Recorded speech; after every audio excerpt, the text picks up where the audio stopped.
In diretta da Cagliari, 366esima edizione della festa di Sant'Efisio, una festa dal colore, dal sentimento diverso da tutte le altre, anche perché gli ultimi 2 anni li abbiamo vissuti nella sofferenza di una pandemia che ha condizionato le nostre vite, e pur nel segno della sobrietà, della solennità, la festa oggi ritrova il suo spazio naturale tra la gente, in una città che accoglie, un'ospitalità che ovviamente si apre a tutti quelli che arrivano dalla Sardegna. Sarà il trionfo dei colori, dei profumi, sarà soprattutto una processione di fede. Sant'Efisio torna tra la gente e noi lo racconteremo in diretta in tutte le sue fasi, con un commento e soprattutto con le immagini, ma anche con i silenzi che noi riusciremo a trasferirvi, che sono quelli della preghiera.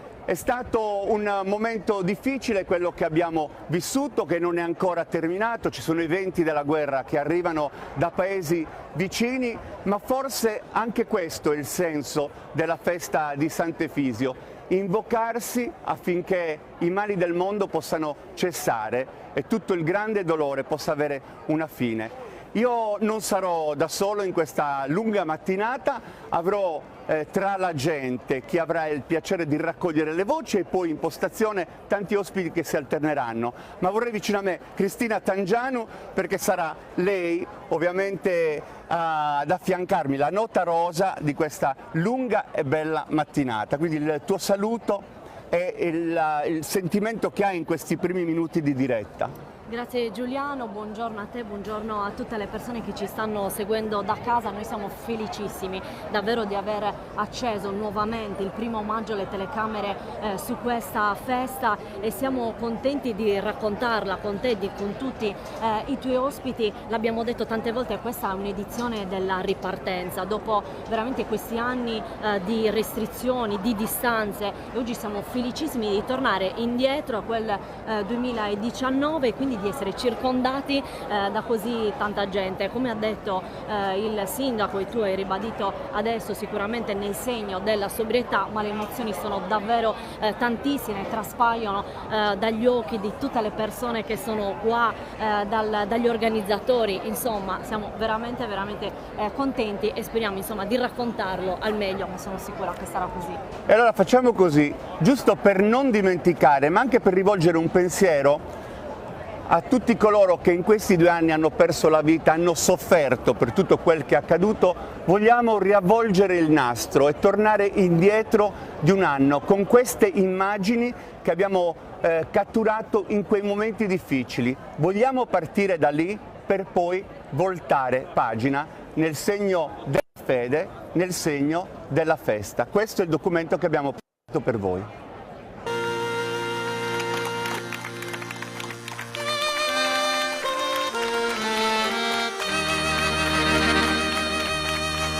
In questa lunga e dolorosa parentesi che ha fermato il mondo c'è fame di vita, di lavoro, di contatto, di normalità. C'è soprattutto il desiderio di arrivare alla fine del vuoto per rivedere la luce, per ritrovare le stelle. Oggi, ancora una volta, il tuo passare ha riacceso la speranza che coincide con il sogno di tutti. Oggi, come quella volta di molti secoli fa, la tua intercessione sarebbe più che mai benedetta e necessaria. Efisio, martire guerriero, santo tra i sardi che ti affidano voti e preghiere, porta bellezza e guarisci le ferite, placa la furia pandemica e poni fine al male che affligge l'intera umanità. Fai che sia l'ultima volta che tu sia solo tra solitudini e sofferenze. Fa che tornino a cascare petali di rose lungo le strade e lacrime di gioia tra la folla dei fedeli.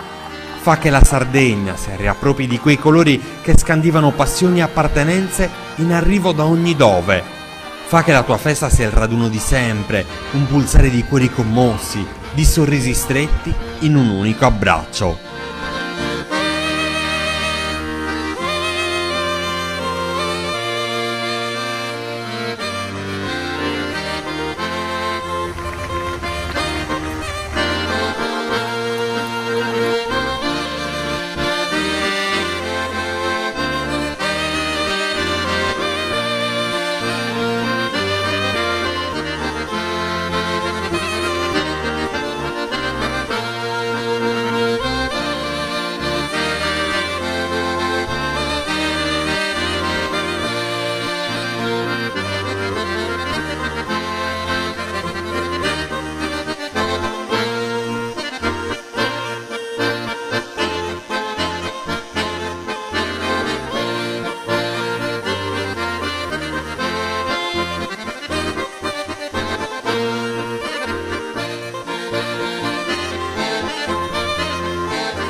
vogliate comunicare al capitolo metropolitano e al signor Sindaco del Comune di Cagliari che oggi, 1° maggio 2021, il voto è stato sciolto.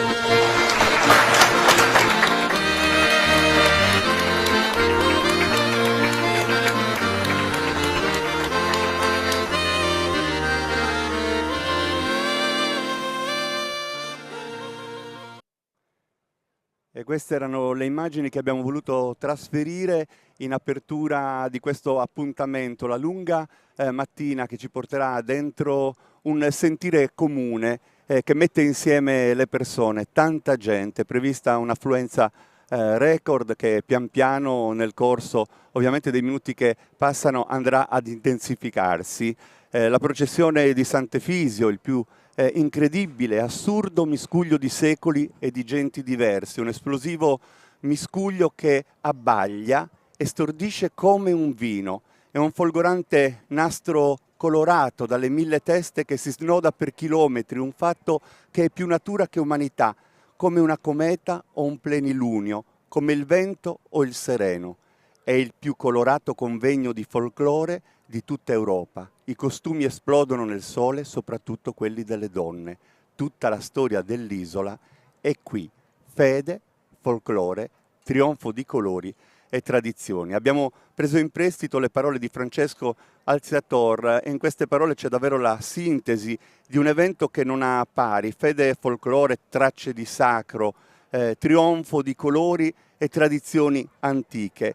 In diretta da Cagliari la 366esima edizione della festa di Sant'Efisio che ritrova la sua collocazione naturale tra la gente. Gente che sicuramente si appresta a vivere l'evento con un sentimento diverso, inedito, nuovo, arricchito sicuramente da tutta l'esperienza che ognuno di noi ha vissuto in questo lungo periodo di distanze, di divieti, di limitazioni, di sofferenza, ma c'è anche poi quella leggerezza, quel desiderio di tornare, di ritrovare davvero lo spirito che avevamo perduto e che in alcuni momenti pensavamo di non tornare a riacchiappare, a far diventare di nuovo parte di noi. Vicino a me Emanuele Garau, sarà lui e tanti altri ospiti stamattina a darci veramente il passaggio di questa giornata. Buongiorno e bentrovati a tutti, sono veramente felice di poter raccontare ancora una volta la nostra isola attraverso abiti, colori, profumi, come hai detto tu. Ne avevamo bisogno, Giuliano, e questo mondo che si riattiva è veramente un momento straordinario. È un momento straordinario, noi lo racconteremo attraverso le immagini che condivideremo. Sardegna Live, Teleregione Live, tutti voi che in qualunque luogo vi troviate potete interagire con noi perché noi daremo un occhio attento ai vostri commenti, alle vostre impressioni, ai vostri saluti, quindi scrivete proprio nella pagina di Sardegna Live, la pagina Facebook da dove stiamo anche trasmettendo e mettendo insieme queste immagini per la diretta e cercheremo di fare in modo che l'altra parte del racconto siate voi, con il vostro sentire, con le vostre impressioni, con quello che queste immagini possono trasferirvi.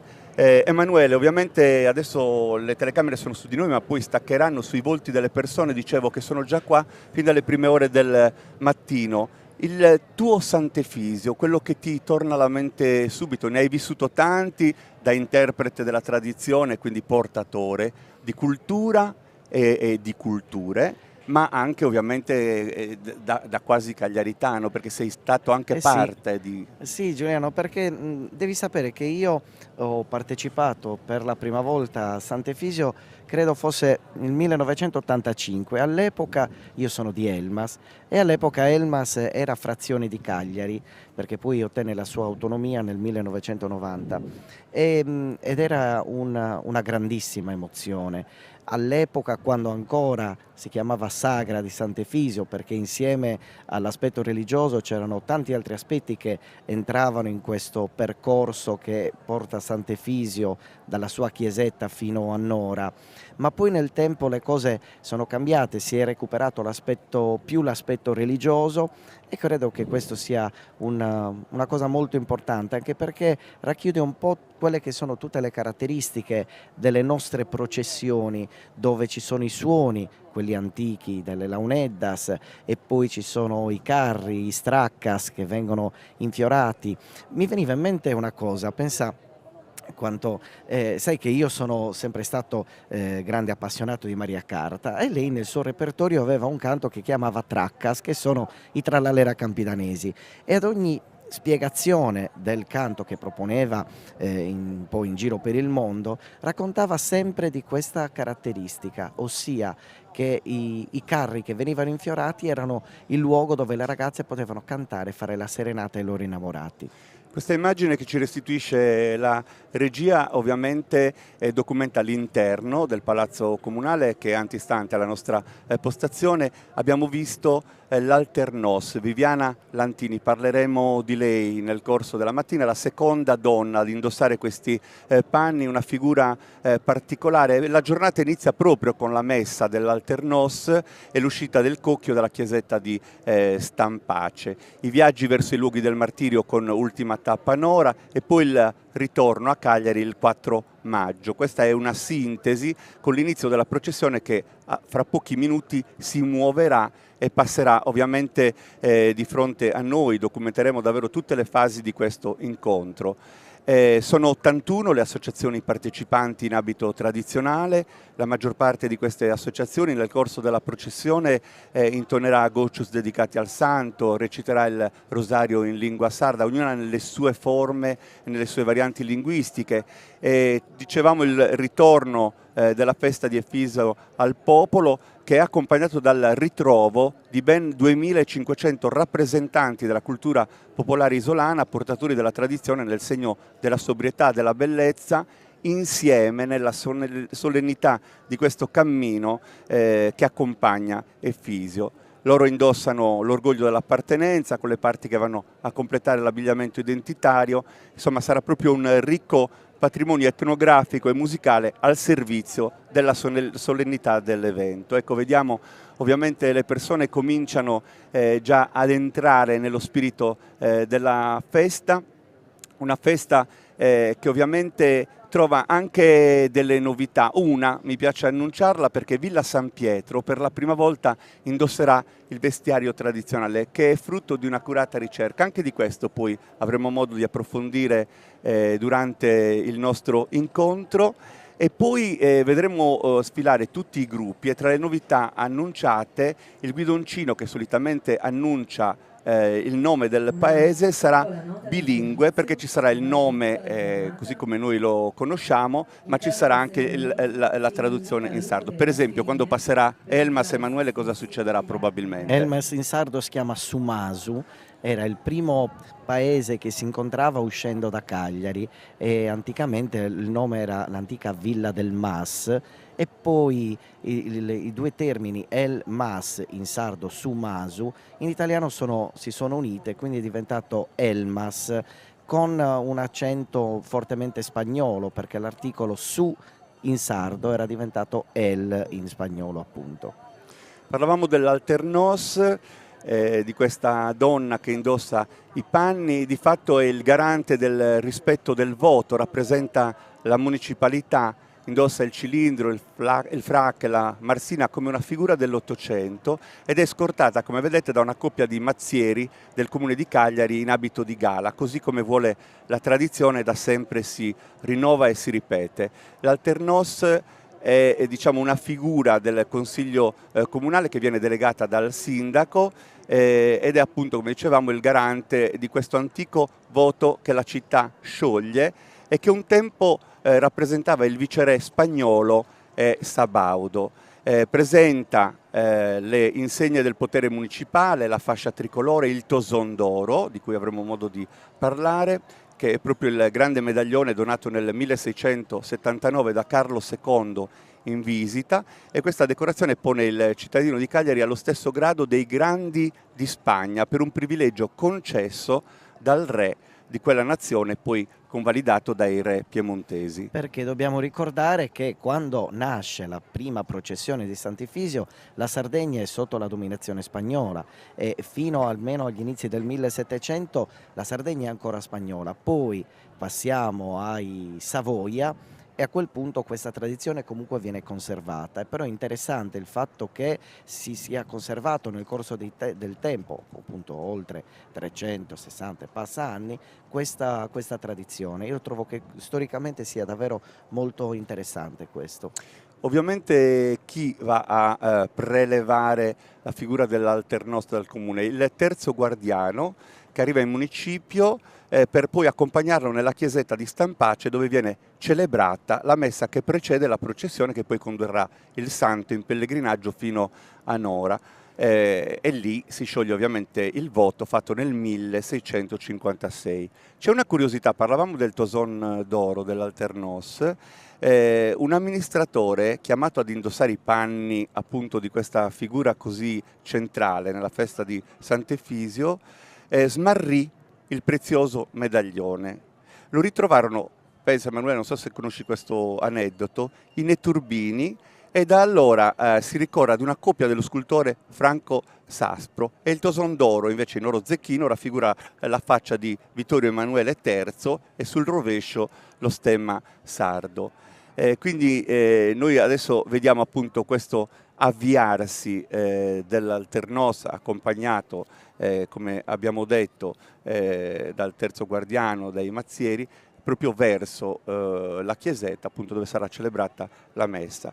E in ogni caso ci sono già passate di fronte agli occhi, mentre andavamo in giro per Cagliari a vedere che cosa succedeva, le Traccas, che invece saranno uno dei primi momenti che andremo ad applaudire col cuore e che tra poco darà spettacolo di bellezza. Sì, le Traccas sono questi mezzi di trasporto particolari perché sono trainati dai giochi dei buoi, vengono infiorati, diventano veramente delle architetture barocche floreali perché la tradizione popolare vuole che questi carri, che non erano soltanto un mezzo di trasporto o un luogo dove trascorrere i giorni della festa di Sant'Efisio, quindi come dei moderni camper potremmo definirli, c'è proprio anche il gusto per la decorazione di questi carri e quindi i fiori e anche tutti quegli strumenti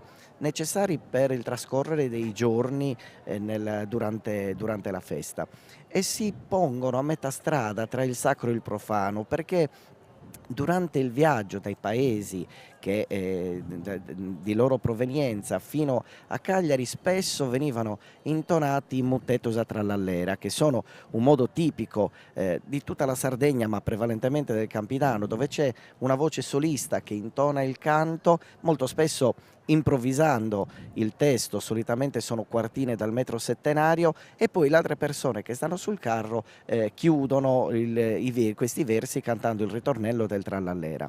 Giunti a Cagliari si intonano invece i rosari cantati o i goccius intitolati a Sant'Efisio. Quindi dalla festa e da quel clima goliardico di partecipazione e condivisione al raccoglimento di una preghiera che si canta insieme e appunto che si condivide. Tra poco ci sarà proprio l'inizio ufficiale della processione, sarà aperta da alcuni agenti della polizia locale di Cagliari, anzi un saluto al comandante Guido Calzia e altri agenti della Polizia Locale di Cagliari li troveremo anche poco prima del passaggio del Santo, quindi ci sarà proprio questo aspetto che farà da scorta, renderà onore quindi anche in diverse fasi del lungo percorso processionale e poi sarà la volta dell'associazione Gruppo Launeddas Culturale Nodas Antigas e questo suono, adesso ne parleremo, lo vedremo frammentare tutto il percorso perché è il suono della festa, il suono antico, la colonna sonora di è la colonna festa. sonora. E poi ecco, ti lascio parlare adesso subito delle Launeddas, questo gruppo di Launeddas precede il passaggio delle Traccas che saranno ben 18, perché il suono della festa è quello delle Launeddas che canta in coro. Sai, la Sardegna è una terra ricchissima dal punto di vista musicale, della cultura popolare, delle tradizioni, che ha conservato moltissimo di ciò che i nostri padri ci hanno lasciato, ma allo stesso tempo si è evoluta seguendo quello che è il gusto dei tempi. Le Launeddas sono rimaste uguali a se stesse, ma si sono costantemente rinnovate.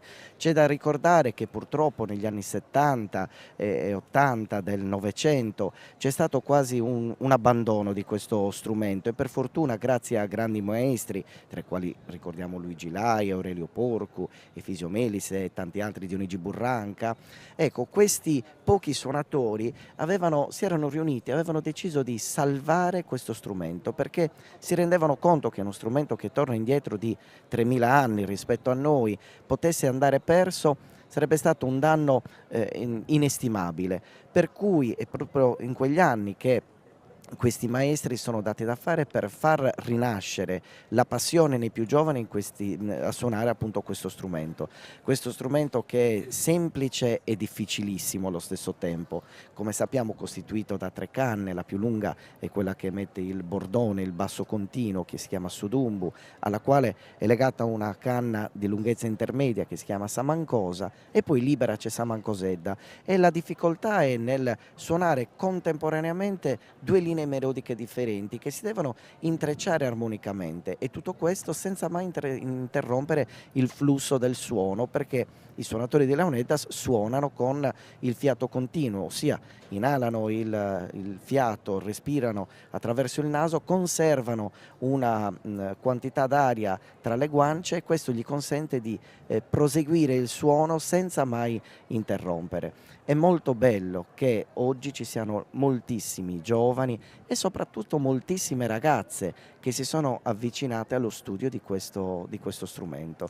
Che ovviamente ascolteremo, come abbiamo detto, da più voci, perché saranno diverse le associazioni, e non dimentichiamo che oggi Luigi Lai dal 1970 porta il suo suono ininterrottamente nel percorso processionale, e quest'anno a luglio compirà 90 anni, quindi sarà un'edizione speciale. Ma prima di dare vita al commento, perché come vedete si stanno muovendo gli agenti della polizia locale che precedono il passaggio delle tracas, permettetemi subito in apertura di fare un ricordo affettuoso a Pepe Cuga a proposito di Launeddas. Pepe Cuga di Ovodda, il maestro delle bidulas, dalle mie parti si chiamano così, davvero con una passione, una costanza. Intanto ha dato questa voce antica a una barbaggia che con lui ha trovato e ha mantenuto il suono di uno strumento che evidentemente in tutta la territorialità è sempre stato presenza. E poi la bellezza di Pepe Cuga era proprio anche nella sua fisicità, in questo racconto doppio che portava proprio la Sardegna, il suo carattere, la sua ovoddesità ovunque, instancabilmente. Aveva preso quest'arte dal nonno, era soprattutto interprete dei balli della tradizione locale, e ovunque Pepe Cuga è stato davvero un simbolo importante, e pochi giorni fa una malattia se l'è portato via, ma il suo suono è rimasto ininterrotto anche negli anni in cui ci eravamo allontanati, l'aria che arrivava da fuori cancellava le tradizioni, gli abiti tradizionali, eccetera. Lui ha continuato con la sua costanza, quindi le sue Launeddas, le sue bidulas non hanno mai conosciuto momenti di crisi. E la cosa interessante, Giuliano, del suo percorso è il fatto che lui suonasse linee melodiche che appartenevano all'area della Barbaggia. Noi conosciamo le Launeddas per l'area del Sarrabus, dell'Uristanese, del centro Sardegna, Marmilla, Medio Campidano, ma lui era veramente un unicum che ha salvato un patrimonio musicale straordinario con l'accompagnamento dei balli della Barbaggia suonati attraverso le Launeddas. Questo credo sia veramente la cosa più importante che quest'uomo ha fatto nel corso della sua vita, che ci ha consentito di tenere memoria di quella che era la melodia del centro Sardegna suonato con questo strumento così antico, che poi nel tempo è stato sostituito in molti casi da strumenti più recenti. e lui invece ha tenuto proprio fede fino alla fine a questo racconto, e i grandi, anche etnomusicologi, studiosi, glielo hanno riconosciuto. Era un personaggio davvero importante da accostare, studiare, vivere da vicino. Ecco qua, lo dicevamo prima, l'uscita dell'Alternos dal Palazzo Municipale. Vedete anche inquadrato in primo piano il Toson d'oro, che ovviamente di questo particolare, di questo elemento abbiamo parlato, e ovviamente adesso abbiamo proprio la raffigurazione. Una donna speciale, l'Alternos, che ha vissuto tanti dolori nel privato, che ha visto vivere il dolore degli altri in questi anni di pandemia. Lei opera nel settore sanitario, al comune assessore alle politiche sociali, ed è anche questa sua umanità, questa sua predisposizione anche professionale verso l'altro, che sicuramente ha pesato nella scelta del sindaco di demandare proprio lei a coprire questo ruolo così importante. Sì, è molto bello il fatto che sia una donna a ricoprire questo ruolo e che la sua presenza continui a mantenere questo filo che ci porta indietro di centinaia di anni ad una tradizione legata ai miracoli che questo santo ha dispensato alla città di Cagliari e alla Sardegna. Sono tutta una serie di intrecci che vengono portati avanti e che in queste occasioni si perpetuano, si conservano e si ripropongono. Quindi una lunga mattinata, tante fasi, come sempre questo inizio un po' lento, quasi un risveglio, no? Le persone sono lì nell'attesa, lo sguardo curioso, alla ricerca di un movimento ricco di colori all'orizzonte, che poi pian piano si intensifica, e poi inizia la corsa elegante, la corsa del racconto religioso, della preghiera ad alta voce e sottovoce nello stesso tempo. E poi ovviamente anche questo trionfo di costumi, di stoffe, di gioielli. Guarda Giuliano, a me una delle cose che emoziona di più al passaggio di Sant'Efisio è che quando il Cocchio arriva qui sulla via Roma, tutte le navi ferme in porto lo salutano con il suono delle sirene. Io credo sia, per me personalmente, è uno dei momenti di maggiore emozione, perché a quel punto, con Sarramadura, questi petali di fiori che vengono sparsi al suolo, con l'arrivo del santo, dove non c'è più una organizzazione della processione, ma ci sono i fedeli che seguono il Cocchio Dorato, e l'arrivo del santo qui sulla via Roma, sottolineato anche dal suono delle sirene, rende ancora più tangibile quelli che sono i momenti di fede o comunque di emozione legati a questa importantissima festa. Sarà un momento molto delicato quello, come tutto quel che precede e seguirà, perché la grandiosa processione che noi vedremo passare con il Cocchio Dorato, con la statua di Sant'Efisio, seguita da un'infinità di fedeli, avrà modo poi di terminare in via La Playa, ma il rito ovviamente continua e diventa, si assottiglia, diciamo così, nella sua intimità, perché ci sarà la tappa Giorgino, dove vengono fatte indossare al santo le vesti più semplici, mentre il Cocchio Dorato è sostituito con uno più modesto. Poi sono previste soste, come storicamente le vicende ci tramandano, a Spiaggia di La Maddalena. Sì, alla Maddalena Spiaggia, sull'Oi, e poi a Villa Dorri, alle porte di San Roch, e appunto poi a San Roch. Finalmente domani mattina, domani giungerà a Pula,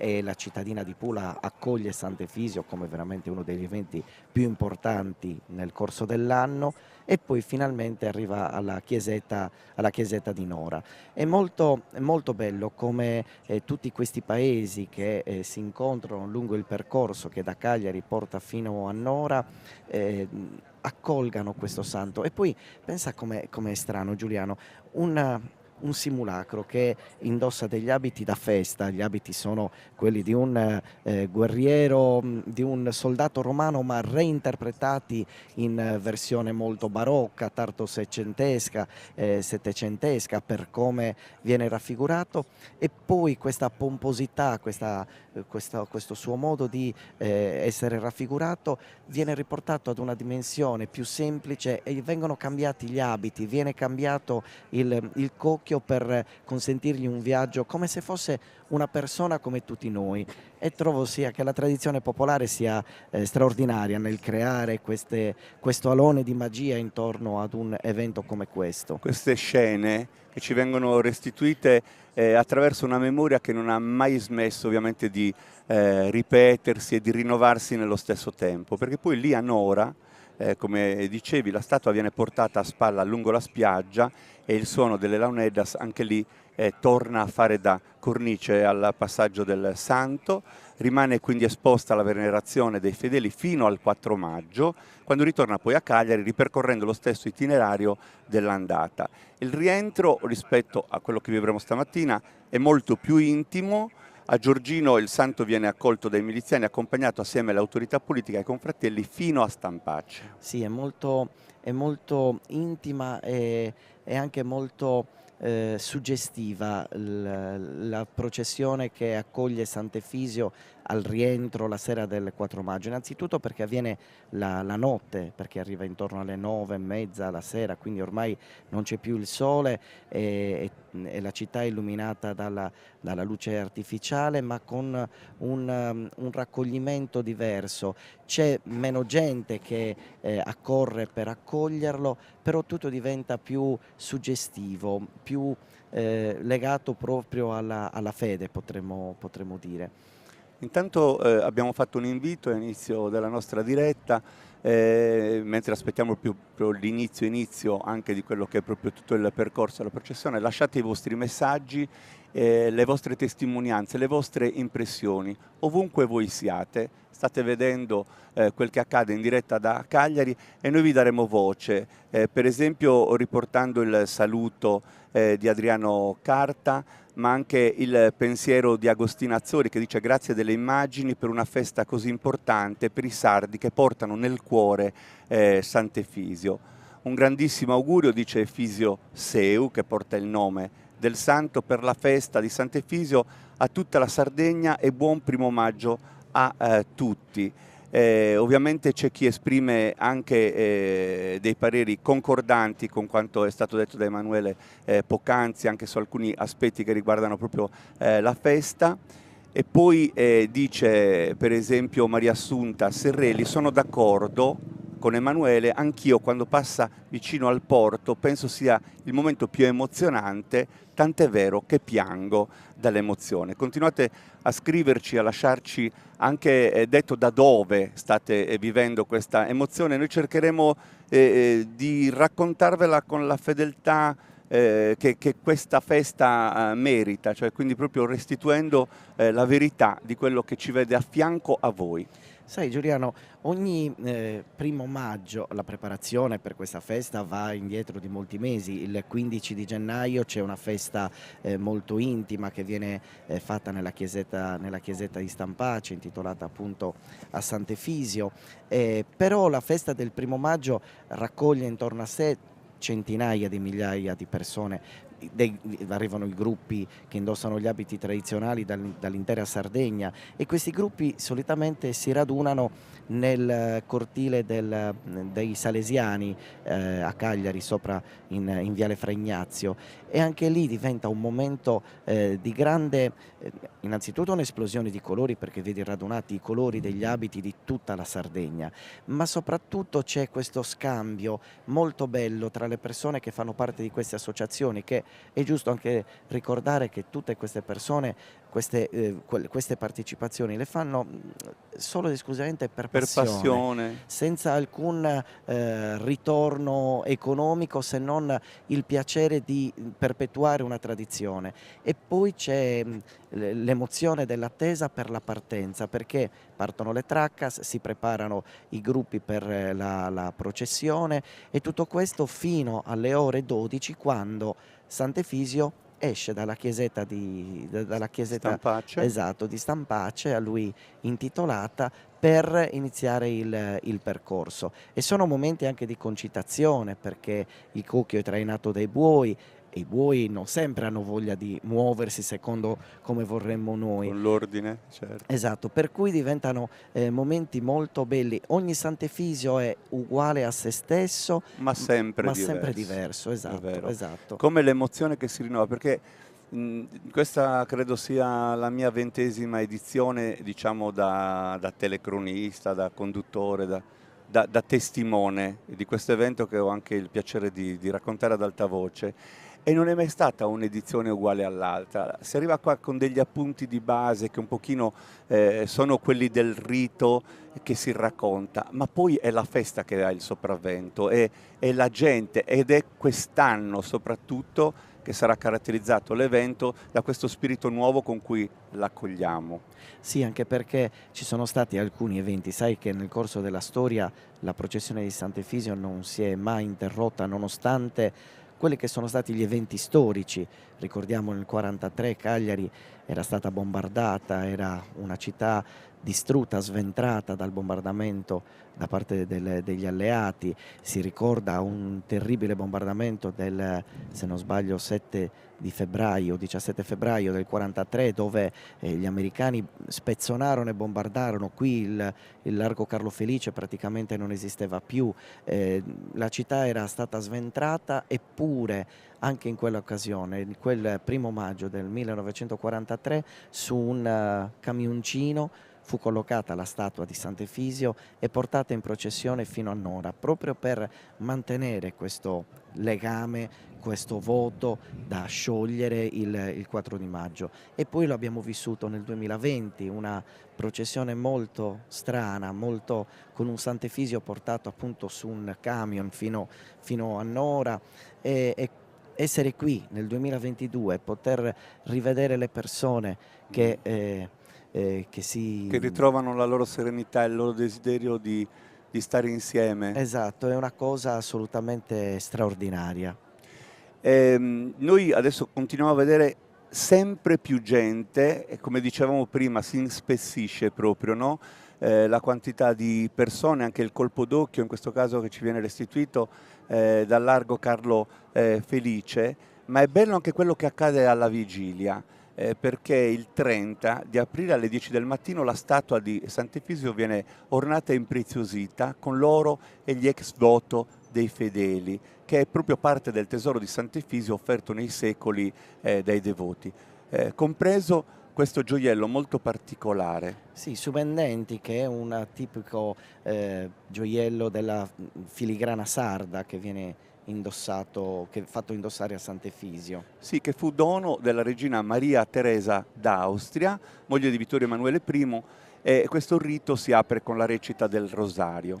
L'aureola d'oro, che orna il simulacro in occasione della processione votiva per il 1° maggio, è stata realizzata invece dall'orafo di Cagliari Giovanni Carta, in occasione del III secolo e mezzo dello scioglimento del voto. E ovviamente la cerimonia è organizzata dalla confraternita alla presenza dell'alternos e del terzo guardiano. Poi c'è il rito dell'intronizzazione, non so se tu hai mai assistito a questo rito. Non ho mai potuto assistere perché ho sempre partecipato agli altri eventi che mi hanno portato a stare lontano dalla chiesetta, però ne ho sentito parlare e l'ho studiato. Anche perché in quel caso il simulacro viene portato verso il Cocchio, al centro della chiesa, dal presidente della confraternita, che per statuto è il primo guardiano, e dal terzo guardiano. Il rito avviene alla presenza dei collaterali ai lati del Cocchio, che lo affiancano anche durante la processione, e poi sempre nella vigilia dopo l'intronizzazione c'è la messa solenne presieduta come da tradizione dal parroco della chiesa di Sant'Anna, mentre invece quella della sera viene ufficiata dall'arcivescovo di Cagliari alla presenza del sindaco, che è il garante del voto della municipalità dal 1652. Un po' di note di storia sono d'obbligo per Sant'Efisio perché c'è veramente tanto da raccontare, ma trapuntano gli eventi. Assolutamente, anche perché questo soldato che era pagano e poi si converte alla religione cristiana, sposa e viene mandato in Sardegna proprio per questo, perché doveva fare in modo di sconfiggere i cristiani che stavano arrivando in Sardegna, e lui è disposto a farsi decapitare piuttosto che rinunciare alla fede che aveva sposato, che aveva deciso di portare avanti.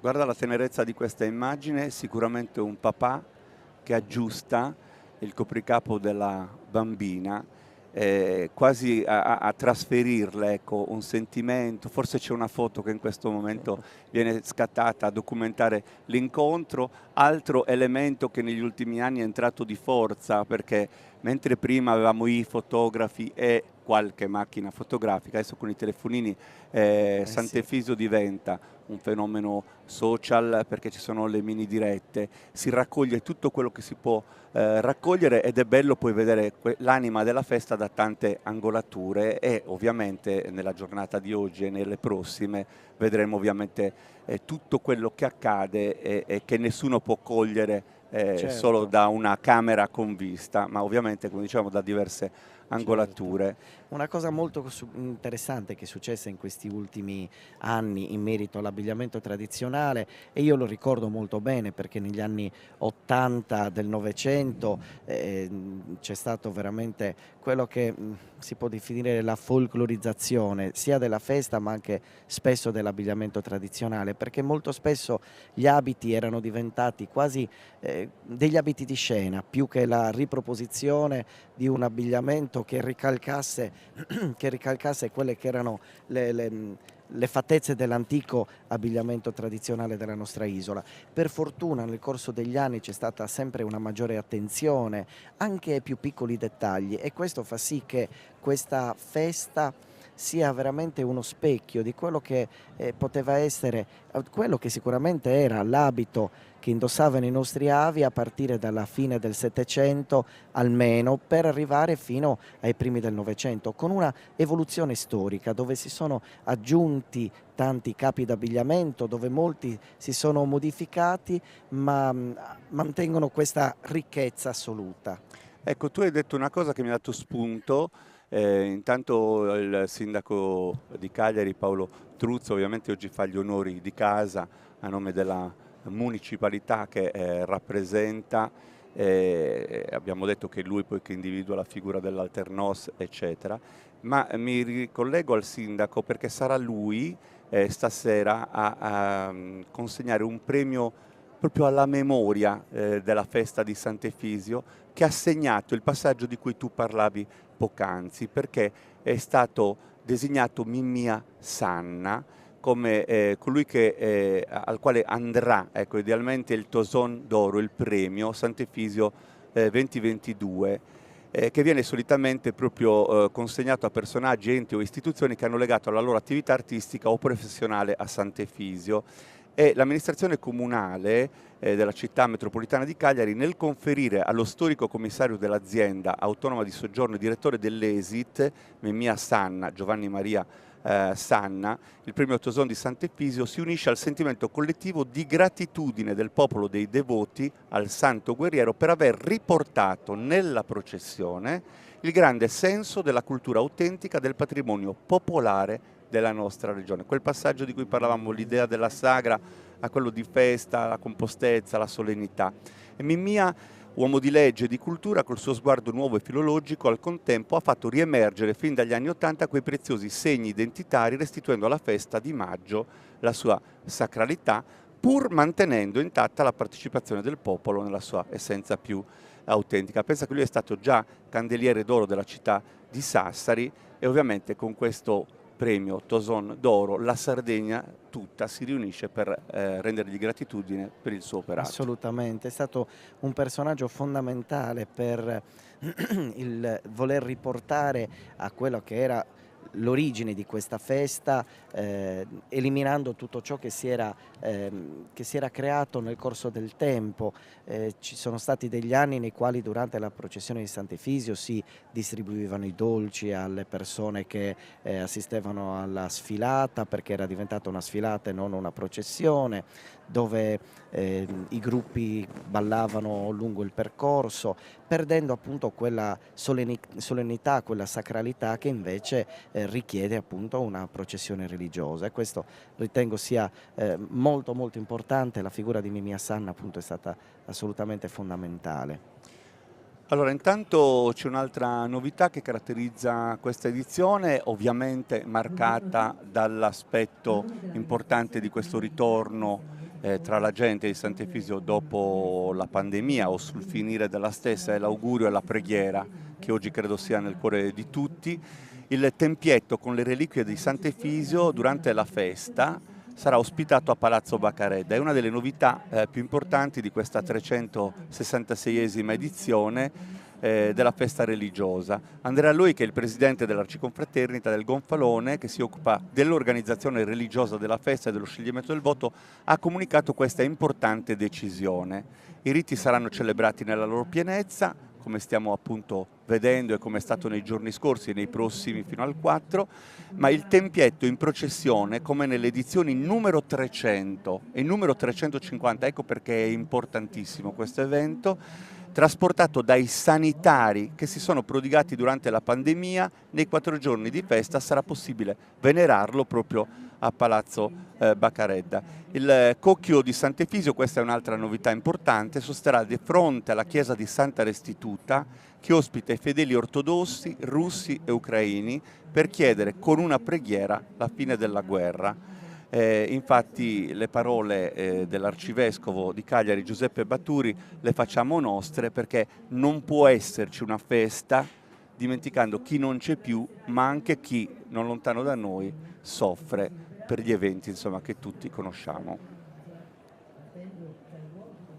Nel frattempo vediamo arrivare dal Largo Carlo Felice la prima formazione con l'associazione del gruppo Launeddas, questo strumento così antico, come ho detto poc'anzi, che funge veramente da colonna sonora di questa manifestazione. Tra l'altro le Launeddas sono l'unico strumento che è stato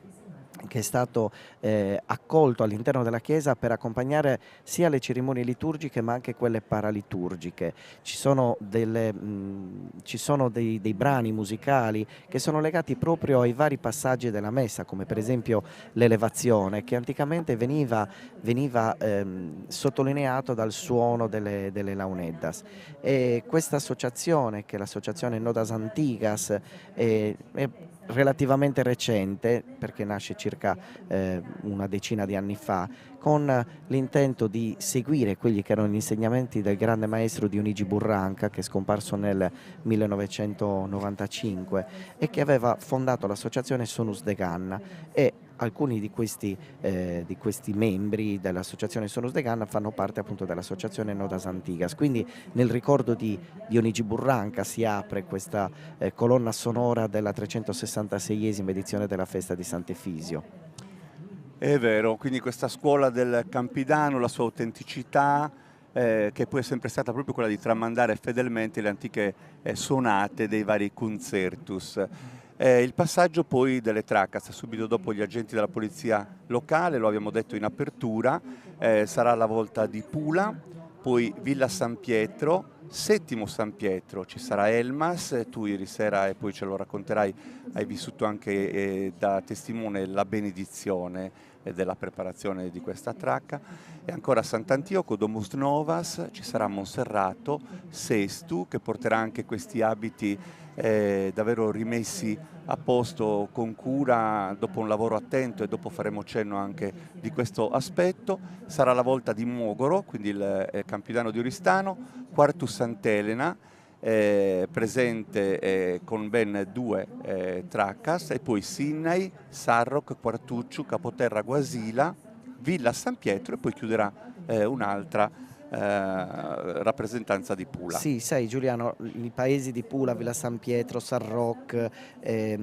sono i paesi che accolgono Sant'Efisio, e c'è una grande attesa perché nel corso di queste giornate si organizzano tantissime manifestazioni proprio in attesa dell'arrivo del santo nei vari paesi, e in particolare appunto il percorso, abbiamo detto, partendo da Giorgino e poi attraverso la Maddalena Spiaggia per arrivare a Sulloi, Villa Dorri e così via, fino ad arrivare a Sarroch, dove appunto arriva stasera.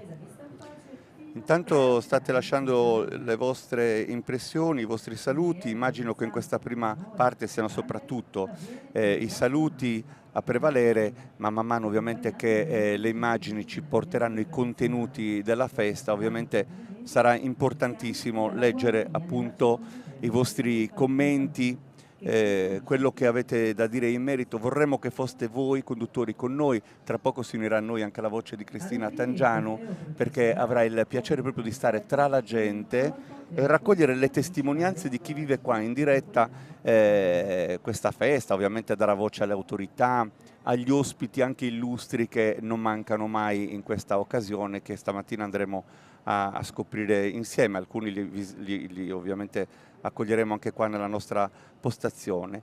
Intanto siamo in diretta da quasi un'ora, da 52 minuti, e a questo punto ecco, vediamo l'inizio vero e proprio di quella che è la processione di Sant'Efisio. Ascolteremo ovviamente anche le voci, i suoni, l'aria di festa. Eccole qua, le prime traccas. Le prime traccas, come abbiamo detto, la prima tracca tradizionalmente, la prima tracca che apre la processione, la tracca di Pula, che è il paese dove si trova la chiesa, la chiesetta di Nora appunto, dove Sant'Efisio è stato, perché ricordiamo che dopo essere stato incarcerato a Cagliari fu traslato da Cagliari a Nora, dove appunto venne decapitato. Molto interessante appunto vedere ora questo gruppo di suonatori di Launeddas che appariranno sul nostro schermo a brevissimo. Sì. Dove c'è la presenza anche di diverse donne, e questa è una cosa molto interessante, perché fino a 15 anni fa quasi sembrava assolutamente impossibile la presenza delle donne nel gruppo di suonatori di Launeddas, e invece per fortuna abbiamo sfatato anche questa tradizione sbagliata che si era andata a creare. Allora, se solleviamo un attimo il volume della festa, ascoltiamo il suono delle Launeddas.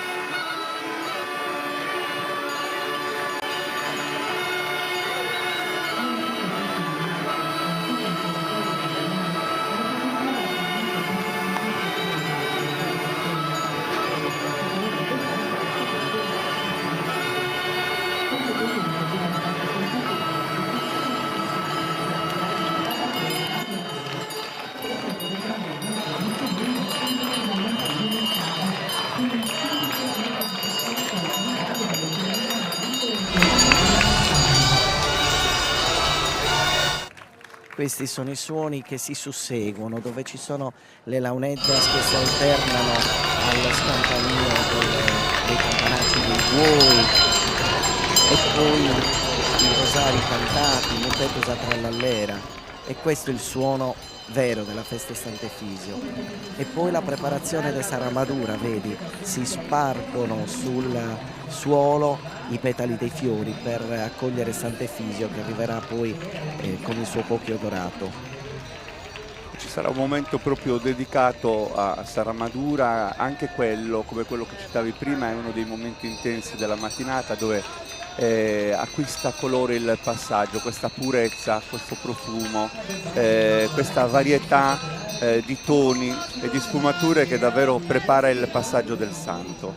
Le trancas, come vedete, fanno la loro comparsa in processione dal secondo dopoguerra, una nota a testa dal 1886, grandi carri agricoli trainati da buoi adattati ad abitazioni semoventi, un tempo utilizzate dai pellegrini che venivano a rendere omaggio al santo da ogni parte della Sardegna. Si dice che la parola tracca potrebbe derivare dalla sardizzazione di un antico termine toscano, trabacca, ma su questo ci sono varie ipotesi. Io rimango sempre incantato dalle architetture che riescono a creare, delle volte a crociera con aperture sui lati oppure più semplici, però sempre dove. Ecco qua la tracca di Elmas, che io ho avuto il piacere di assistere ieri sera alla benedizione di questa tracca con una festa in preparazione alla processione di Sant'Efisio. Questo, Giuliano, è il 20° anno.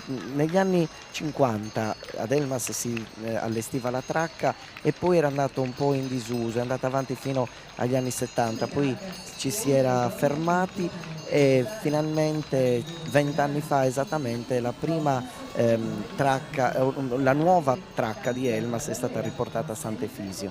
Quindi Pula, Villa San Pietro, Settimo San Pietro, Elmas. Come vedi il nostro gioco di telecamere ovviamente alterna un po' queste prime visioni, questi primi piani, proprio per darci anche proprio una vivacità di immagini di un racconto, così come stiamo vivendo noi, come del resto Sant'Antioco in questo momento è inquadrata, ma poi vedremo proprio tracca dopo tracca anche le immagini di chi abita questi carri semoventi, la loro storia, sono portatori di persone, di fede, in questo caso il con patrono, Sant'Antioco, esatto, patrono della Sardegna, e c'è questa alternanza perché la festa di Sant'Antioco e quella di Sant'Efisio sono molto vicine, si festeggiano in periodi molto vicini, perché Sant'Antioco si festeggia 15 giorni dopo la Pasqua e quest'anno i 15 giorni cadono proprio intorno alla festa di Sant'Efisio. Ecco Domus Novas. Ovviamente Domus Novas è un altro momento di questo racconto di fede e di tradizione, e poi ci sarà Monserrato, Sestu e Mogoro nell'ordine, che ovviamente viene rispettato, tutto è preparato ad arte affinché possa Tra l'altro correre. Mogoro è uno dei paesi che arriva è una delle traccas che arriva da paesi più distanti rispetto a Cagliari, però sono sempre presenti negli ultimi anni alla manifestazione di Sant'Efisio, la festa dedicata a Sant'Efisio appunto.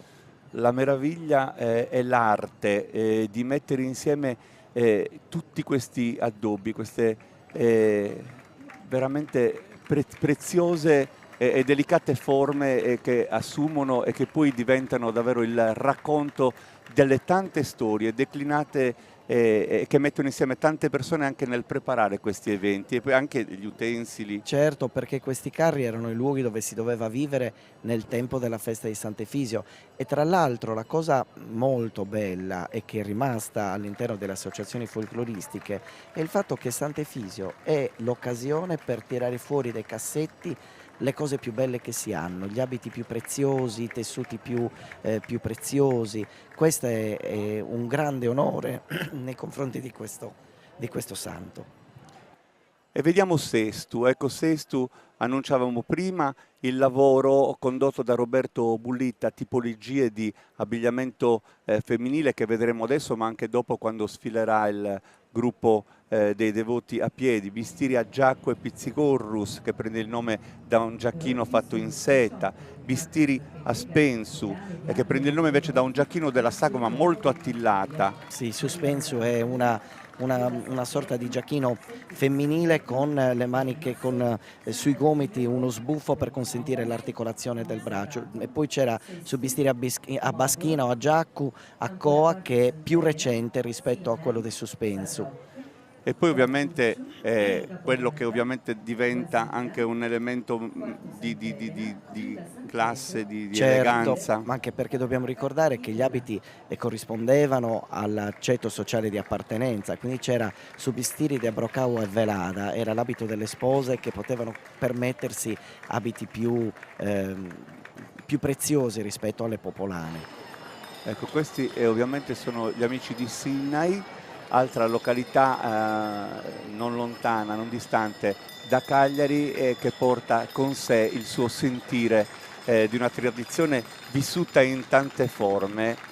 Mi viene da pensare ad Angelino Monni in questo momento, che era il poeta. Tu ricorderai, sei venuto tante volte ad Anninora, lui era sempre seduto in prima fila e gridava, esultava ogni volta che c'era un gruppo che ballava, un applauso da fare, lui lo sottolineava col suo entusiasmo. È venuto a mancare pochi mesi fa e quando vedo Sinnai mi corre il cuore verso il suo Tra l'altro ricordo. Sinnai storicamente è stato uno dei paesi più ricchi del Campidano di Cagliari per le sue grandissime tenute, una grande tradizione nella decorazione dei cestini appunto decorati con il velluto rosso, e poi a Sinnai le ragazze non andavano in sposa se non avevano su govinu pieno di prendas, di gioielli che venivano portati in dote dalla ragazza. Ecco, abbiamo visto Satracca di San Roch e io un paio di giorni fa sono stato dove tu sai, ho visto per la prima volta la chiesetta di San Giorgio. Tu in diverse occasioni hai avuto modo di animare con il tuo gruppo, i tuoi musicisti, la festa, e lì ho scoperto che se oggi la tappa è la chiesa di Santa Vittoria, fino all'800 era proprio la chiesetta di Sant'Antonio a ospitare di San Giorgio, chiedo scusa, a ospitare il passaggio del santo lungo il suo tragitto verso Nora, ed è davvero un punto delicato. Vi invito ad andare a scoprirlo, come è accaduto a me, perché davvero mi sono portato a casa un bellissimo ricordo. Penso a Gloria, a tutta la Proloco, al sindaco, mi hanno riservato una grande accoglienza, voglio salutarli anche da qua. Prosegue il racconto. La bellezza dei fiori, quando io parlavo, queste quartucciu, quando ti parlavo di questa esplosione barocca, quasi rococò il rococò della tradizione popolare sarda, con queste volte a botte o volte a crociera che coprono le traccas, è veramente una grande maestria data da una tradizione popolare che si è tramandata nel tempo senza niente di scritto, ma semplicemente con una trasmissione orale della conoscenza. E qui siamo a Capoterra, che è un altro dei centri. Tra l'altro devi sapere, Giuliano, probabilmente lo sai, che Capoterra è uno dei pochi paesi che ha Sant'Efisio come patrono, per cui sono molto legati alla figura di Sant'Efisio. La tracca di Guasila sfila di fronte a noi, procede durante questa processione. Poc'anzi ho intitolata... visto alcuni componenti del gruppo folk di Guasila emozionatissimi, perché per loro questo è davvero il ritorno, come per la maggior parte degli attori della tradizione, degli interpreti della tradizione della cultura popolare. Oggi è anche un ritorno alla vita associativa, indossano l'abito tradizionale dopo 2 anni che lo avevano riposto senza sapere quando e come avrebbero potuto tornare a rappresentare un'appartenenza, un orgoglio, una fierezza, e oggi è davvero anche la festa di questo aspetto della nostra Sardegna. E poi Villa San Pietro. E come dicevi, Villa San Pietro ha fatto un lavoro di recupero dell'abbigliamento tradizionale in questi ultimi anni, proprio per... Devo fermarmi un attimo, le tracas di quarto sono sempre quelle certo. più straordinarie dal punto di vista della realizzazione e della ricchezza che viene portata. Sono 2 le tracas di quarto, quella di Pierluigi Ibba e quella di Libero Sunda. E le vedremo tutte e 2, adesso non so se sono una dopo l'altra perché qua c'è stato uno spostamento di ordine di annuncio. E ancora Villa San Pietro, Villa San Pietro, del quale parlavamo. E Villa San Pietro, come vi dicevo, ha fatto questo lavoro di recupero dell'abbigliamento tradizionale, perché nel corso del tempo molte cose erano andate perse. Invece attraverso gli abiti conservati dalle famiglie storiche, questa è sempre quartu, vediamo sempre la tracca di quartu. E poi, come abbiamo detto, Villa San Pietro, che ha fatto questo interessante lavoro di recupero, dove si mescolano gli abiti e i capi d'abbigliamento con una ricostruzione che va appunto dall'ultimo scorcio del Settecento, primi del XIX secolo, per arrivare ai primi anni del XX secolo, dove abbiamo conservato maggiormente questi capi d'abbigliamento. Ecco, c'è anche mia figlioccia inquadrata in questo momento, la piccola Carlotta, Antonio, Isabella. Questa è la tracca di quartu, una bellissima immagine, anche questa come tutte le altre, davvero, perché sono questi colori che incorniciano davvero storia, appartenenze, l'orgoglio appunto di sfilare e di rappresentare. E poi ancora Pula. E Pula è la tracca che chiude la processione dei carri, che danno il via tradizionalmente alla festa di Sant'Efisio.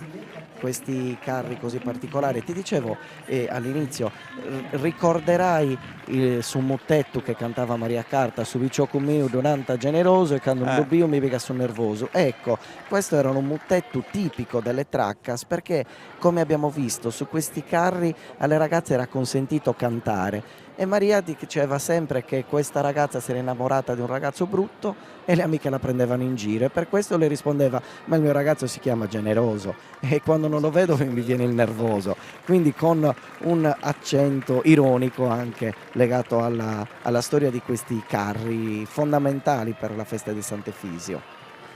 Diciamo che stiamo assistendo a quella che è un po' la prima parte del percorso processionale, ma ascoltiamo ancora le launeddas che accompagnano il percorso.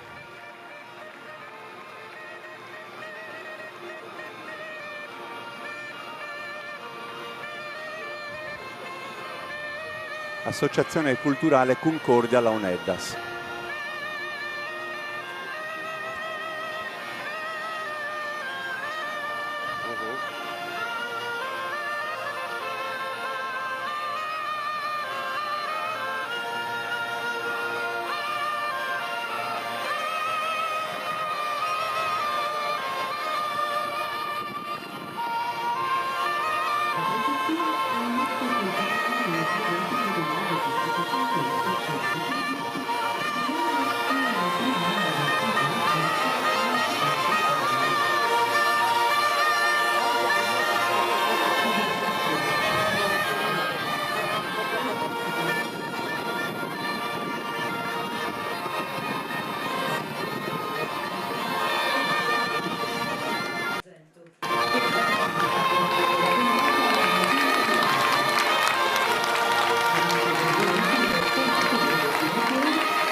L'abito maschile del Sugarradori, proprietario di carri e di buoi,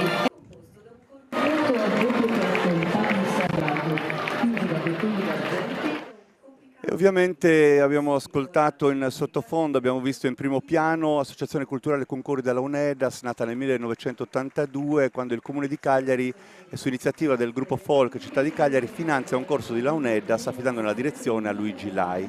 Quella è una storia che poi apre un racconto. L'associazione Concordia Launeddas davvero nel tempo ha prodotto cultura, ancora divulga e diffonde il valore di questo strumento, e ovviamente questo repertorio costituito da brani religiosi, musica da ballo, rielaborazione di melodie popolari viene rappresentato nelle occasioni di festa e là dove c'è una Sardegna da porgere. Però il cammino dei devoti a piedi col gruppo che rappresenta l'abbigliamento tradizionale di Cagliari, spicca tra tutti l'abbigliamento di Savanattara, che era l'abbigliamento ottocentesco delle donne del quartiere Villanova di Cagliari, alternato agli abiti de Andiana, e poi gli abiti maschili che con la giubba rossa particolare che viene ripresa anche dalla Guardiania di Sant'Efisio, con questo cappello berretto frigio che ha la forma di saberrita ma viene tenuto arrotolato in senso verticale.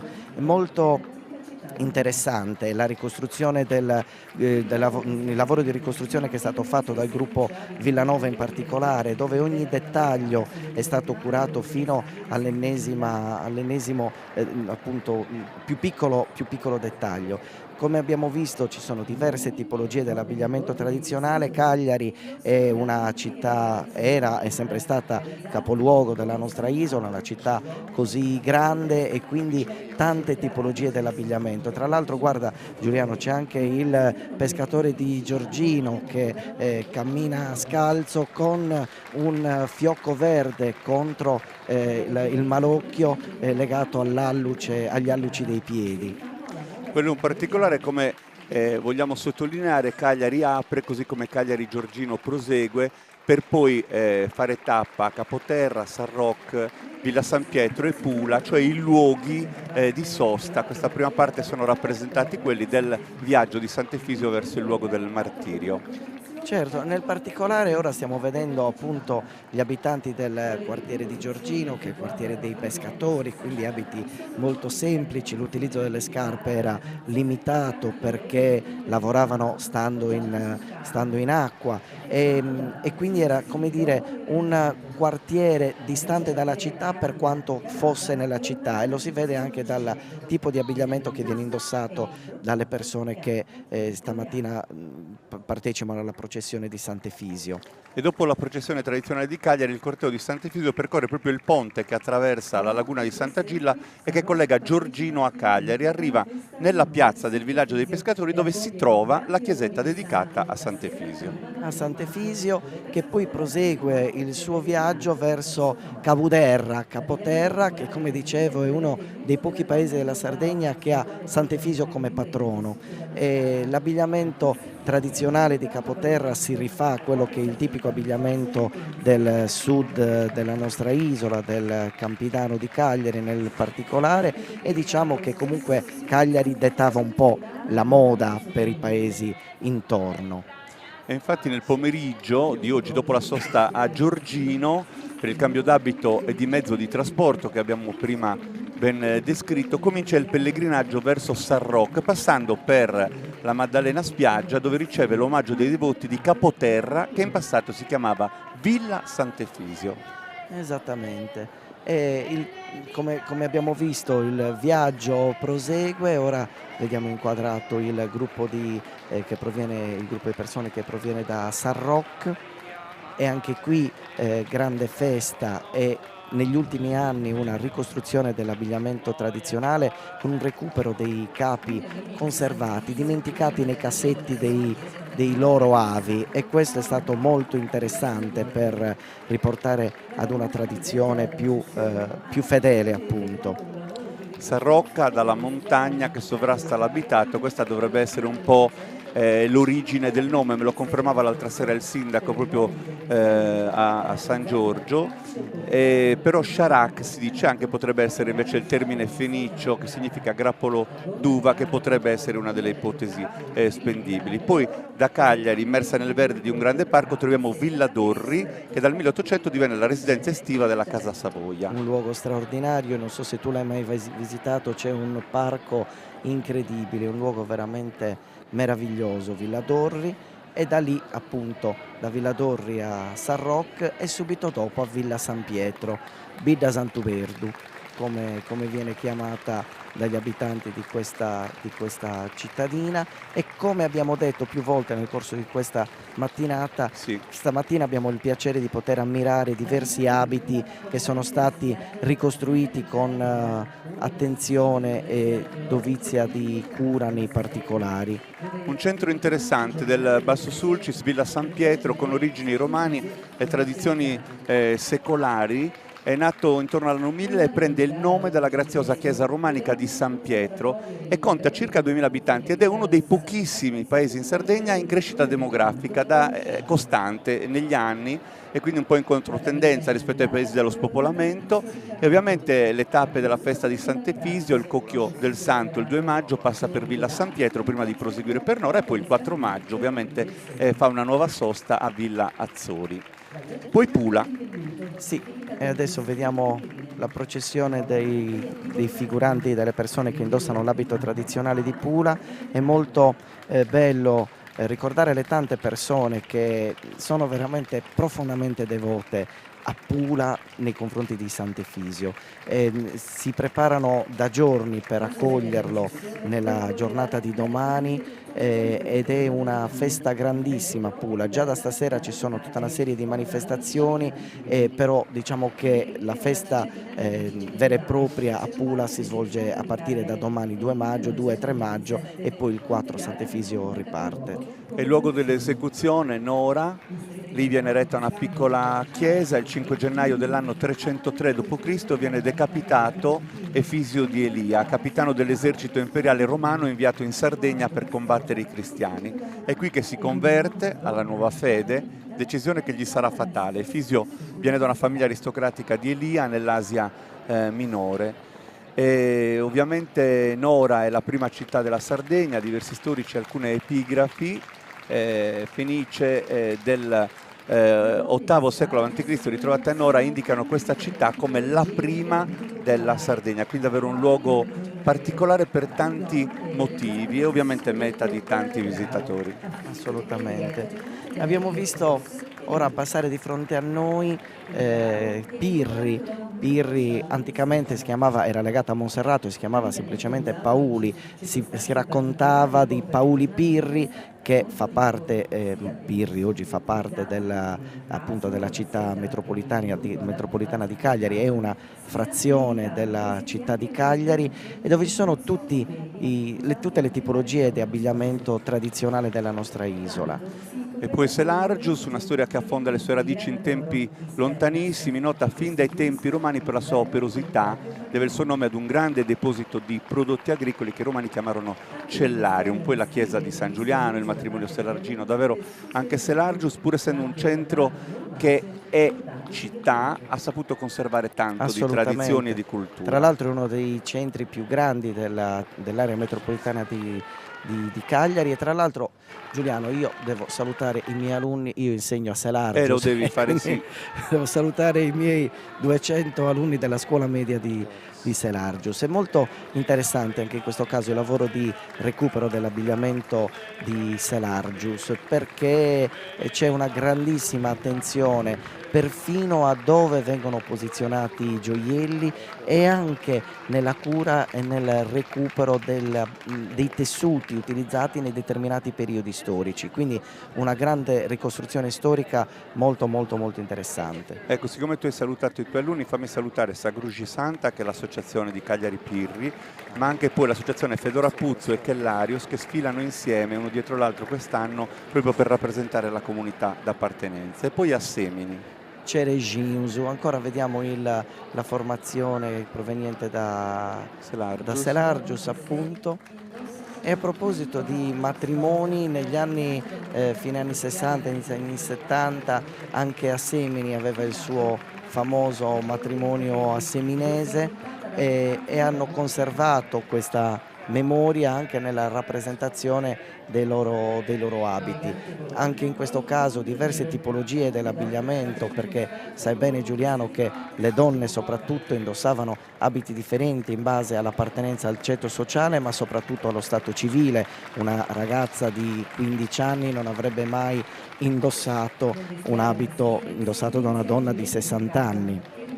Per cui questa differenza è ben sottolineata nella rappresentanza di questi abiti che vengono portati in processione. E poi è la volta di Assemini, paese di antica tradizione della ceramica, c'è una piazza dedicata ai balli, la chiesa di San Pietro, ma vorrei puntualizzare anche questa associazione lavora tanto anche per organizzare eventi legati alle tradizioni e alla cultura popolare e mi piace in questo momento congratularmi con Maria Carmela De Ida perché nei giorni scorsi a Isernia durante i festeggiamenti, eccola inquadrata, organizzati dalla Federazione Italiana Tradizioni Popolari, ha ricevuto un riconoscimento in quanto padre del folklore per le sue attività nell'ambito folcloristico e culturale perseguite con dedizione e passione in tutti questi anni, ma voglio complimentarmi anche con Sandro Solinas che si è distinto nell'esecuzione con strumento tradizionale e cioè quello delle launeddas. Ecco a Semini. Sì, ma poi signora Carmela da sempre ha avuto un legame molto forte con appunto il mondo del folklore. Ed è la volta di Settimo San Pietro, 13 km da Cagliari, circa 6.000 abitanti, la chiesa di San Giovanni Battista con ampio sagrato e la chiesa di San Pietro che può vantare il campanile più alto del Campidano. Anche qua vorrei fare un appunto perché ci sono 3 associazioni presenti, Nuraghe, Sacqua Edolus e Proloco, però saranno tutte d'accordo con me nell'esprimere un pensiero, un ricordo per Fabrizio Ligas, che era già pronto per sfilare come da sempre, con la cura dei suoi abiti, con quel museo che lui ha saputo istituire, che raccoglie il costume antico di Settimo San Pietro, è venuto a mancare un mese fa proprio in queste ore, e ci piace ricordarlo perché davvero è uno di quegli esponenti dei gruppi della tradizione che tutti conosciamo proprio per il suo operato. Assolutamente, il museo Casa Ligas Uda o Uda Ligas, adesso non ricordo, Esatto. ma conserva abiti straordinari, un lavoro di ricostruzione veramente straordinario. Tutti invitati a visitare questo museo, seguito ora dalla sorella Simonetta e dai figli, dai familiari di Fabrizio Ligas. Ovviamente nell'ordine il passaggio è con Villasor, Monserrato e Sinai e poi Elmas, quindi possiamo anche commentare un po' questi passaggi. Qui abbiamo ancora la rappresentanza di Settimo San Pietro, anche Settimo era uno dei grandi paesi del Campidano, tra i più ricchi, e ora vediamo Villasor. Guarda Giuliano, quando sfila, quando procede il paese di Villasor, mi piace richiamare l'attenzione sulle maniche delle camicie che vengono stirate e chiamate a sonetto, che è un lavoro terrificante dove si impiega tantissimo tempo e basta un lavaggio e tutto questo va via. Eppure a Villasor tenevano moltissimo a queste maniche, quindi manigas a sonetto delle camicie, che vengono preparate per le feste più importanti. Bidesorrisi in sardo, il paese di Villasor, dove c'è il meraviglioso castello. Meraviglioso, veramente. Ma anche la chiesa poi intitolata a San Biagio, e tutti e due vogliamo salutare Biagio Arixi e ovviamente l'associazione che sfila, che è intitolata a San Biagio. Biagio Arixi è davvero poeta, scrittore, uomo che ha vissuto un mondo che lui può raccontare da protagonista e che ovviamente con la sua poesia, tra l'altro proprio in questi giorni è in pubblicazione un nuovo lavoro dedicato alle fiabe, ai bambini, da portare nelle scuole, con riflessioni importanti anche sulla guerra, che però i bambini possono ascoltare come una fiaba per capire il valore della pace. E adesso dalle porte di Cagliari andiamo veramente ad uno dei centri più vicini a Cagliari. Oggi si chiama Monserrato, anticamente si chiamava Pauli, dove spicca tra gli altri capi d'abbigliamento su Vardallinu, che era il tipico abito delle spose di questi paesi, di Monserrato e di Pirri appunto, ed è il tipico abbigliamento delle spose del Campidano, con la caratteristica che le gonne sono realizzate in un tessuto molto pesante, un tessuto di broccato con il tipico grembiule a trapezio bordato di broccato dorato, ed è un abbigliamento esclusivo di questi due centri, di Monserrato, Pauli appunto e Pirri, quindi anticamente erano un unico nucleo e lo ritroviamo in entrambi i paesi. Monserrato che ha ritrovato la sua autonomia il 10 dicembre del 1991 in seguito ad un referendum popolare, e nel 1924 qui sorge la prima cantina sociale in Sardegna. E saluto ovviamente le associazioni folcloriche Monserrato, Saberrita e Subordau e Cultura Popolare. Poi è Sinai ed Elmas nell'ordine. Sì, abbiamo ancora Monserrato che procede, come vedi nell'abbigliamento maschile spiccano i gilet in broccato a indicare un ceto sociale abbastanza elevato, e poi come vedi si alternano abiti più antichi del Settecento, fine Settecento, inizio Ottocento con quelli più recenti dei primi del Novecento. Davvero un racconto, diciamo un patrimonio etnografico senza pari, la Sardegna, questi paesi disseminati lungo tutto il suo territorio non troppo vasto, ma così articolato e pieno di differenze, di peculiarità, di qualità nella lingua, nell'abbigliamento tradizionale, nel dolce, nell'enogastronomia. E ora sfila Sinai con la ricchezza dei loro gioielli, la bellezza dei loro abiti da sposa, su costume savvelada, ho chiamato anche pannus arrubius dal colore della gonna, che è caratterizzato da un'ampia balza di broccato che ritroviamo anche nel grembiule a ventaglio, e poi questo bolerino in velluto nero completamente decorato con trine dorate, il velo sul capo perché indica l'abito indossato dalle spose. Le spose, le ragazze sposate indossavano questo abito annodando il velo sotto il mento, mentre quelle che si dovevano ancora sposare lo tenevano sciolto. A Sinaai antico e nuovo si intrecciano come i cestini, che sono il fiore all'occhiello dell'artigianato locale. Salutiamo le associazioni Fontana e Olia e il gruppo folk Sinaai. Quest'anno vediamo proprio le associazioni riunite nella comune preghiera e devozione per Sant'Efisio. E questa è casa tua.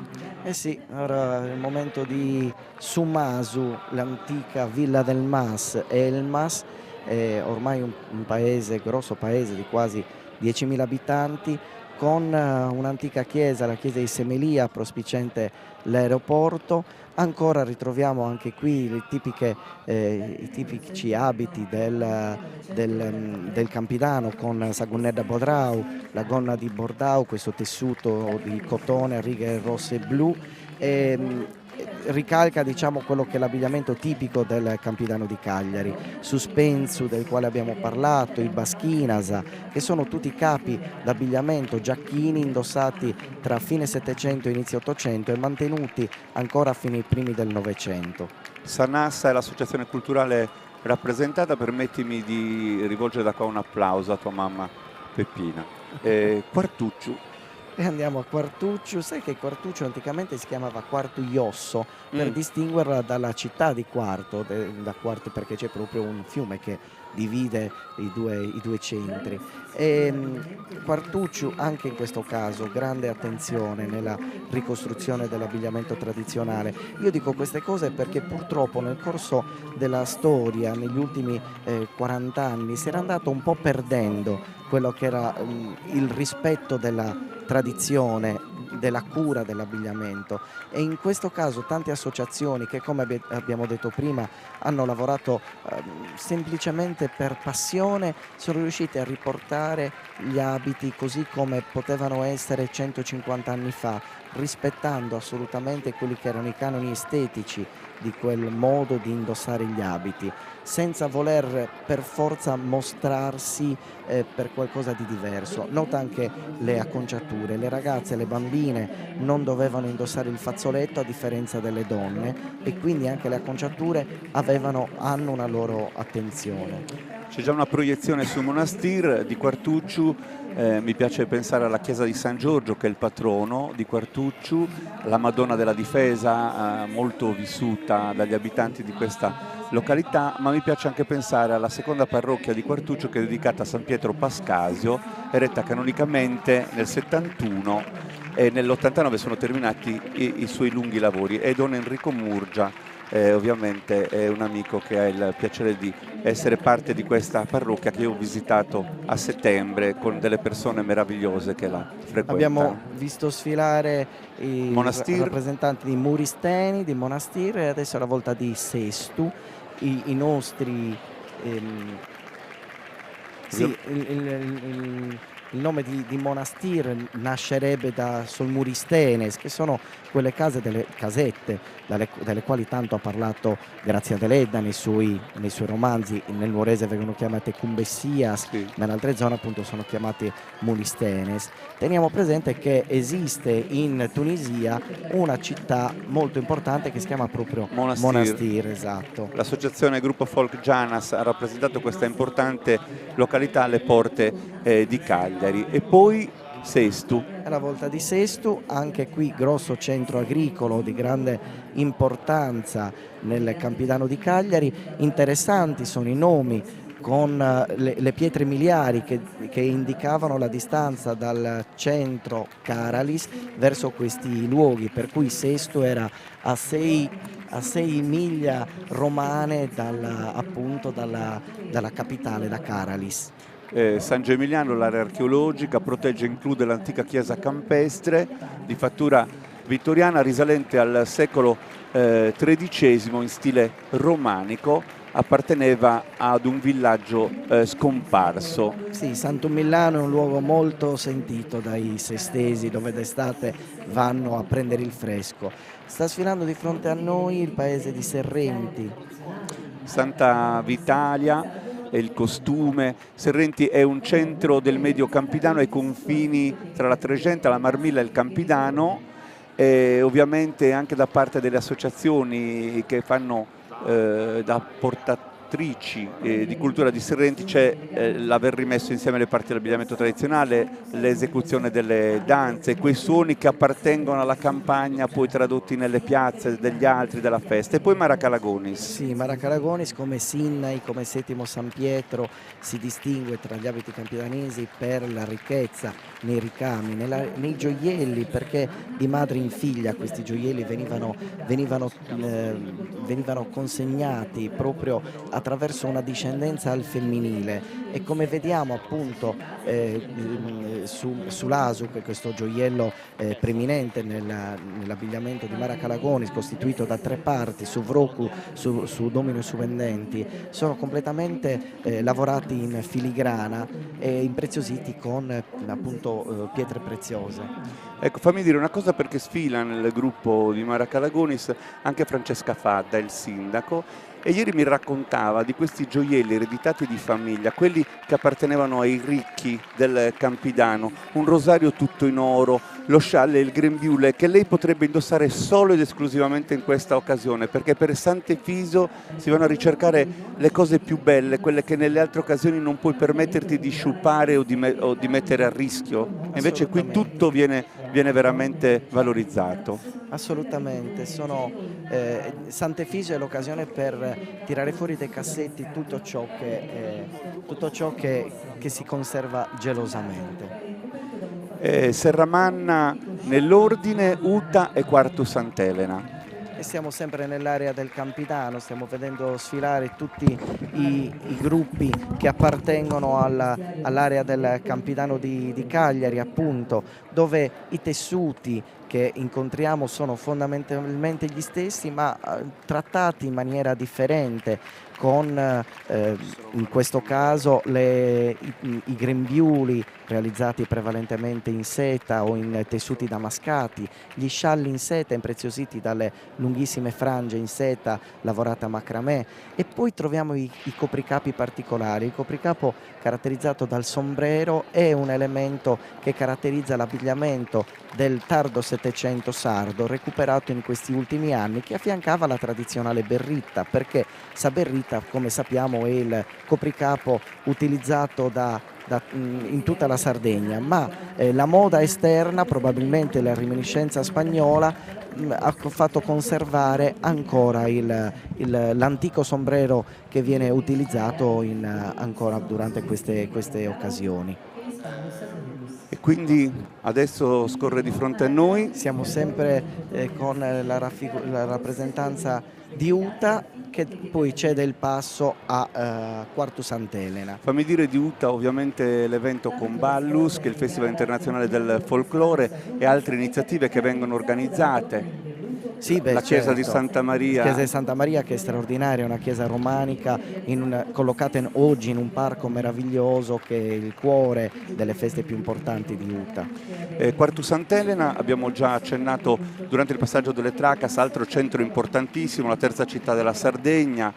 E qui mi piace proprio il ruolo delle associazioni, sono tante e tutte molto dedite alla salvaguardia, al valore della tradizione. Suidanu, la Proloco, l'associazione Città di Quarto 1928, oggi sono presenti in processione. Sì, ma poi Giuliano, la cosa interessante di Quartu Sant'Elena è che le prime rappresentanze di, tra virgolette, gruppo folk della Sardegna nasce proprio a Quartu Sant'Elena in occasione della visita dei regnanti d'Italia appunto nella nostra isola, e Quartu Sant'Elena, nonostante sia la terza città della Sardegna, ha conservato veramente in maniera straordinaria quella che è l'appartenenza a questa città. Siamo sempre con la processione di Quartu Sant'Elena e lasciamo ora il Campidano di Cagliari per arrivare nella capitale del Sulcis, la capitale storica, questa città fondata dai Pisani ma poi conquistata successivamente dagli spagnoli. Ancora Quarto Sant'Elena, una bellissima col immagine rosario questa. cantato, sì. Allora, Straordinario. nel frattempo ci ha raggiunto in postazione Gianfranco Meloni e io sono davvero contento di ospitarlo, anche perché hai ancora il sudore della passione addosso, perché ti abbiamo visto passare insieme all'Associazione Culturale Concordia alla UNEDAS. Per te questa non è certo la prima volta. Quante occasioni ti hanno visto protagonista con i suoni che respiri in questo evento?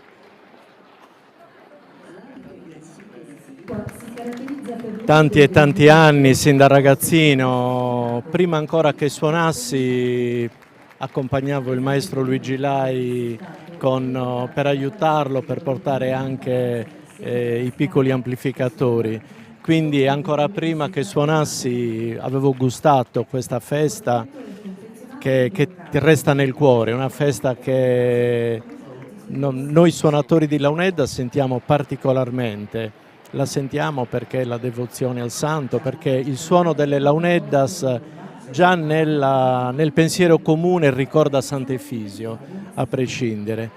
E quest'anno insomma abbiamo davvero aspettato e pregato tutti che davvero fosse Sant'Efisio, e così è stato. Tra poco torno da te, intanto Manuela abbiamo visto Iglesias, Siliqua e poi a seguire Gonnese e Sant'Antioco. Facciamo un cenno di tutti e quattro? Sì, il Sulcis è un luogo molto particolare perché la moda dell'abbigliamento tradizionale sulcitano e iglesiente nasceva proprio dalla città di Iglesias, anche perché nel corso del tempo diversi luoghi sono stati colonizzati da abitanti di Iglesias, ai quali erano stati affidati degli appezzamenti di terreno proprio per popolare queste zone che diversamente sarebbero state totalmente spopolate. Il paese di Siliqua risente ancora un po' dell'influenza del Campidano di Cagliari, però poi da Iglesias, andando appunto verso Gonnesa, c'è il tipico abbigliamento del Sulcis. E una cosa molto interessante è l'opulenza di questo abbigliamento, dato non tanto dalla ricchezza dei tessuti quanto dalla voluminosità. Questo perché le donne arrivavano a indossare anche 7 gonne, una sovrapposta all'altra. Interessanti sono sicuramente i copricapi, qua ne vediamo diversi: la mantiglia tipicamente spagnola, su vannice goroi, su sciallu a matta seria, su sciallu a matta lirga, e sono tutte tipologie di capi d'abbigliamento che appartengono ai diversi stati civili e ceti sociali, perché è importante sottolineare questo aspetto. Gianfranco, l'augurio che tu ti senti di portare per questo ritorno alla normalità, per questo passaggio di Sant'Efisio ancora una volta tra la gente. Questi 2 anni abbiamo sofferto tutti a vario titolo, e tu che sei un rappresentante, un interprete della tradizione, ma anche una persona che ha vissuto insomma questa esperienza come tutte quante, che cosa ti senti di dire in una giornata come questa? Ma credo che davvero nel nostro cuore ci sia una grandissima speranza a vedere questa giornata di oggi, di nuovo le persone che affollano le strade, di nuovo la chiesetta piena di persone che aspettano l'uscita del santo. Credo che possa davvero darci tantissima speranza. Sono stati 2 anni davvero difficili per la cultura, per le nostre tradizioni. Credo che però questa bella giornata possa farci assolutamente sperare in bene per il futuro. Auguriamoci davvero di non dover rivivere mai più situazioni così difficili. Grazie davvero Gianfranco. Grazie. Volevi aggiungere qualcosa anche a nome della tua associazione? Anche ti ho chiesto per una giornata come questa la tua impressione, ma il tuo augurio a questo mondo delle tradizioni, della cultura popolare che si ritrova. Cosa possiamo pensare? Una tua riflessione su questo? Ma ovviamente ogni volta che partecipiamo a tutte le manifestazioni certamente, ma quando poi si partecipa alle processioni, quindi ai riti religiosi, non possiamo che non sono delle manifestazioni in cui facciamo spettacolo, per cui le viviamo veramente con intensità, le prepariamo con lo spirito giusto e in queste manifestazioni davvero, come dire, suonando, preghiamo anche perché si possa tenere vivo tutto il nostro patrimonio culturale, farlo crescere, portarlo al futuro, come insomma chi ci ha preceduto ha fatto molto bene con noi. Grazie davvero Gianfranco, grazie di cuore. Ti auguriamo ogni bene nel proseguo del tuo viaggio tra le tradizioni e tra i colori. Intanto abbiamo visto Teulada, che si trova nella zona sud-occidentale della Sardegna, le particolarità di un abbigliamento tradizionale davvero unico e speciale, e tra i costumi maschili sicuramente quello di Teulada è tra i più riconoscibili per un particolare che non passa mai inosservato, e cioè il cappello a larghe falde di feltro grigio. Quindi vedete in questo momento il passaggio proprio degli amici di Teulada, che ha fatto seguito a Sant'Antioco, dove tutto è pronto per la festa in onore del martire sulcitano, documento che sposta di fatto di 54 anni il numero delle sagre. È quello che è stato ritrovato in tempi recenti e che ha riscritto un po' la storia di questa festa. E dopo Teulada è la volta di Nugis, siamo sempre nel Sulcis, la chiesa di Sant'Elia, il lavoro straordinario del gruppo folk di Nugis che ha condotto su più fronti per il recupero del ballo e delle danze, ma anche dell'abito tradizionale. Poi sarà la volta di Dolianova, ma torneremo a parlare, anche perché nel frattempo ci ha raggiunto in postazione il presidente del consorzio Costa Smeralda, Renzo Persico, che saluto, anche perché lei da cagliaritano ovviamente oggi ritrova le sue radici, ma quest'anno deve correre un po' tra le sue origini e il suo impegno, che la vede coinvolta da quasi 20 anni, se non ricordo male, proprio nel ruolo. Ho superato i 20 anni. Ha superato addirittura i 20 anni dintorni come presidente del consorzio, e la Costa Smeralda quest'anno festeggia e onora i suoi 60 anni dalla fondazione. Un sogno che nasce e che lei ha avuto il piacere di accompagnare per un vasto periodo, proprio col suo impegno, e quest'anno si raccoglierà un pochino questa testimonianza. Guardi, io provo una grande emozione perché sono cagliaritano, qui vedo Sant'Efisio, la trovo sempre più bella e più interessante, e poi dopo un'esperienza internazionale capisco le nostre unicità, ed è un evento di carattere mondiale. È un evento di carattere mondiale e, come possiamo vedere insieme, in questo momento sta passando Dolianova, ecco tanti centri dell'isola che si raccolgono in questo percorso processionale di fede e di racconto, ma anche di festa ritrovata dopo 2 anni difficili che abbiamo tutti vissuto. Lei che ricordi ha legati alla festa di Sant'Efisio? Dei ricordi unici, ma oggi ritrovo quelle emozioni che ho vissuto 10-15 anni fa. Quindi per un cagliaritano ovviamente questa festa è un po' il ritrovo dell'anima, il sentire un po' tutti i giorni dell'anno, ma che in questo momento trova ovviamente la sua fase trionfale.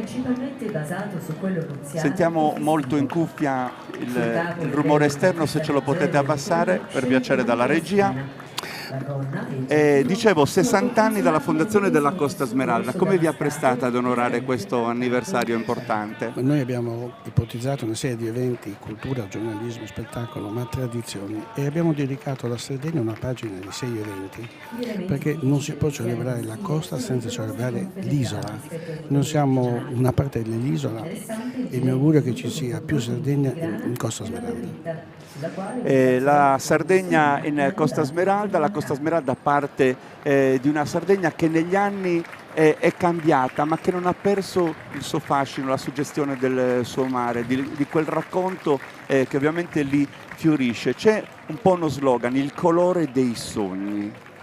I suoi sogni personali, che colori hanno? Beh, ci penso un attimo, è una domanda importante. Io penso che i sogni sono tanti, i colori sono infiniti, perché ogni sogno rappresenta un ideale, un programma, un progetto. E io da presidente porto avanti, dopo tanti anni, il progetto di unire il nord al sud. E credo che la Costa Smeralda debba unirsi a Cagliari, perché Cagliari è il portale del Mediterraneo, noi lo siamo in campo mondiale, però insieme possono fare un grande lavoro. Intanto vediamo insieme il passaggio di Serdiana, altro centro situato nella regione del Parteolla, poco distante da Cagliari, una testimonianza preziosa della storia di Serdiana, per fede e per arte la chiesa di Santa Maria di Sibiola, che è un capolavoro dell'arte romanica. Ecco, dottor Persico, quando lei vede sfilare questa Sardegna che si racconta con la sua autenticità, la sua passione, provenienze da ogni centro, in questo caso è Scalaplano, che con questa associazione ha ritrovato davvero il vigore di un tempo, di rimettere insieme, no, le parti del racconto di una comunità, di una storia. Quali emozioni vive, quale sentimento, quale pensiero prevale? Io guarda, in questo momento questi abiti, questi veli, questi volti, questo orgoglio di queste figure che passano nel centro della città portando avanti un messaggio religioso ma culturale. I sardi hanno un'identità unica, diceva l'assessore Chessa, siamo portatori di unicità, non di competitività, ed è vero. Noi siamo ricchi di un tesoro artistico, archeologico e soprattutto per me il sardo ha una tale forza che oggi ci permette di essere conosciuto come un popolo avanti, cioè siamo arrivati ad essere espressione di un turismo di qualità circa oltre mezzo secolo fa. Pensate a cosa vuol dire, ma senza questo popolo che ha sorriso al principe Aga Khan non ci sarebbe stata la cosa generale. A lei è mai capitato nella vita di indossare l'abito tradizionale? Sì, Chiara Sammugheo mi chiese di indossare un costume proprio a Sendolo. Io sono nel libro di Chiara Sammugheo che presenta il costume, però le dico un episodio, mi trovo all'estero in un paese lontano, sono in Giappone e vengo ricevuto da un personaggio e aveva dietro il suo tavolo una foto di Sant'Efisio e mi diceva: so che questo è un evento italiano, insomma, affascinati da ecco. Ho detto: guardi, lei mi dà una grande emozione perché quella figura, quella scena rappresenta il mio mondo, è una storia che io conosco molto, è la Sardegna. Ho detto: voglio venire a vedere la Sardegna per questo evento. E credo che questo sia il messaggio che debba dare Cagliari, che Sant'Efisio è un volano incredibile che può conquistare qualsiasi turista, qualsiasi anima che abbia però sensibilità e amore. Intanto vediamo sfilare un centro dell'Alta Marmilla, Siurgus Donigala, su un nuraghe ben conservato che ha sede all'interno dell'abitato e che riunisce i due centri una volta distinti di Siurgus e Donigala. Abbiamo salutato Scalaplano e ci apprestiamo con Gesico e Sanluri a continuare il nostro racconto. Lei ha fatto cenno a Chiara Sammugheo, è scomparsa recentemente, non era una fotografa, era un'artista, era una donna che ha saputo nelle sue mille sfaccettature dare un'immagine della Sardegna vera, perché io ho letto nel suo racconto, lei che accompagnava Chiara nei paesi, lei voleva la verità, voleva l'anima dei sardi, voleva documentare quella e non solo l'aspetto esteriore dell'abbigliamento tradizionale che poi lei ha raccolto in Costumi di Sardegna, in questi volumi che ci hanno raccontato e fatto conoscere altrove. Non si chiamava Sammugheo di cognome, Sammugheo Papparella, era proprio la scelta. Lei sa l'origine, lei conosceva Prunas, che era un ambasciatore italiano, e gli disse: tu devi adottare un cognome bellissimo, ti do io il nome artistico, Sammugheo, e gli associava il suono Sammugheo a qualcosa di lontano, ed era, infatti ebbe successo col nome. Fu un artista incredibile, lei ha espresso come pochi una Sardegna in movimento, perché all'epoca le foto dei costumi avevano una posizione umbertina, l'uomo stava seduto nella sedia, la donna lo accompagnava. In questa visione ormai statica lei ha inventato il movimento. Bellissimo. Dovevamo ricordarla in una manifestazione dove il costume sardo è un elemento, l'abbigliamento tradizionale, lei che ci ha aiutato a portarlo anche al di fuori dalla nostra terra, a farlo conoscere da vicino, a farlo indossare. Io ricordo una frase che disse Lina Wertmüller, sì. Conosco molto bene. Lina da giovanissima venne a vedere questa festa. Questa grande regista, la prima al mondo, mi disse l'emozione di quei colori, di quei suoni, di quelle immagini, l'ho sempre avuta nel cuore. Gesico, Sanluri, Gesturi, Fra Nicola, che nasce a Gesturi il 4 agosto del 1882, il 3 ottobre del 99 Giovanni Paolo II lo proclama beato in piazza San Pietro. Gesturi che si presenta un po' come la porta d'ingresso per la Giara, davvero è molto devota al suo beato, al suo Fra Nicola, che si appresta ovviamente ad onorare a giugno, quindi nell'imminenza. Abbiamo ovviamente salutato anche Sanluri con il gruppo polifonico folk, e Gesico che, come sapete, con la sagra e la festa di Sant'Amatore e poi anche la Sagra della Lumaca, eccetera, a diversi momenti comunitari di incontro. E poi dopo Gesturi vedete Guspini, centro del Medio Campidano, la chiesa di San Nicolò e Santa Maria di Malta, l'artigianato, la lavorazione dei coltelli è tra le più antiche ed apprezzate. Ovviamente Guspini ospita ogni 2 anni una delle più importanti manifestazioni del settore, a Resorgias, e poi la Marina di Arbus, e possiamo continuare nel racconto e lo faremo. L'ho chiesto un po' a tutti gli ospiti che sono alternati nella nostra posizione. Oggi Sant'Efisio ritrova la sua collocazione tra la gente, ma anche le altre iniziative, gli eventi, per esempio, che avrei il piacere di accompagnare per onorare questi 60 anni dalla Fondazione della Costa Smeralda, finalmente di nuovo senza quella benda che creava il distacco, l'impossibilità di toccarci, di abbracciarci. Pian piano stiamo arrivando, ecco, alla dimensione umana che c'era stata sottratta dalla crudeltà degli eventi. Lei che augurio fa per questa ritrovata normalità, per questo ritorno alla vita? Io credo che questa forte emozione che noi proviamo sia accompagnata da una dimensione più umana, perché di poter abbracciarci, sorridere, riconoscere i volti, vedere i sorrisi nelle persone sia il regalo migliore. In questa luce straordinaria di Cagliari questo evento acquista una maggiore forza. Io la ringrazio moltissimo, non voglio rubarle altro tempo all'immersione dei colori, dei suoni di questa festa. Io volevo vedere l'Uras, perché mio padre è nato a Luras, è un paese vicino a Tempio dove ho passato l'infanzia, per cui vorrei salutare questo paese visto che sono in diretta. La Gallura tra poco arriva e io le sarò testimone di quanto lei dice, sta anticipando il momento, e poi la Gallura è terra meravigliosa. Beh, io lavoro in Gallura, però vedete, credo che la Costa Smeralda sia espressione della Sardegna. C'è un messaggio che oggi va molto forte, più Sardegna in Costa Smeralda, ma anche la nostra Costa Smeralda può viaggiare con la Sardegna nel mondo, cosa che avviene perché siamo un portale comune. E questo è un augurio e un proposito insieme. Tutti e due insieme. Certo. Io la ringrazio moltissimo, saluto Rita Fadda ovviamente che è nostra compagna, lei è di Mandas, ma anche lei conosce la Sardegna, gli amori. Beh, ma Rita Fadda sicuramente ha una grande passione, una grande... Lei è portata a valorizzare quelle che sono le nostre unicità, ce l'ha nell'animo, nel cuore, quindi tutto quello che nasce dal sentimento vince ostacoli e limiti. Sono d'accordo, una super donna. Assolutamente sì. La ringrazio moltissimo. Grazie a voi. Grazie davvero, ci vediamo dalle sue parti e poi di nuovo in giro per la Sardegna. Grazie di cuore.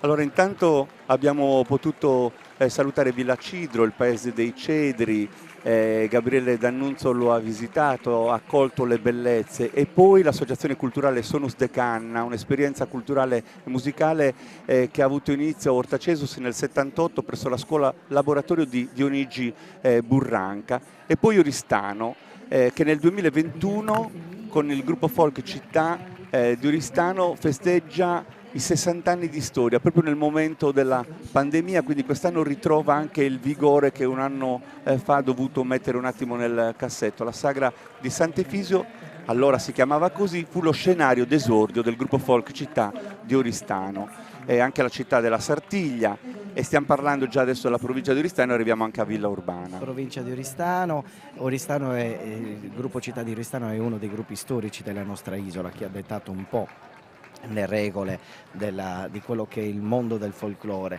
Abbiamo visto passare di fronte a noi la formazione proveniente da Villa Urbana, con questo gilet così particolare col vello riportato verso l'interno, e viene seguito a ruota dalla rappresentanza proveniente da Cabras, che si distingue proprio perché cittadina nata sulle sponde degli stagni di Cabras, si distingue per il fatto che vanno sempre scalzi. Ti racconto una piccola cosa, Giuliano. Una volta una mia amica mi ha raccontato di sua nonna che era stata trasferita qui a Cagliari e aveva dovuto indossare le scarpe, e lei non sopportava indossare le scarpe perché aveva trascorso la vita scalza, proprio perché Cravarissa doc.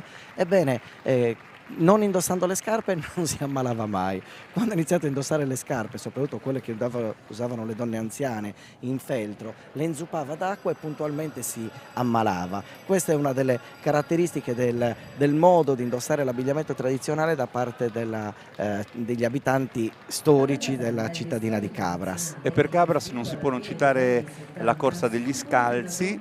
I festeggiamenti si concludono la prima domenica di settembre con la corsa appunto degli scalzi, una processione a piedi durante la quale il simulacro del santo viene portato di corsa dal villaggio a Cabras nella chiesa di Santa Maria Assunta. Sì, adesso è la volta, ci addentriamo nell'area della Marmilla e abbiamo il gruppo proveniente da Mogoro. È molto interessante, è una zona estremamente ricca dal punto di vista archeologico, perché in tutta quella zona sia i nuraghi ma anche i siti archeologici sono assolutamente fondamentali.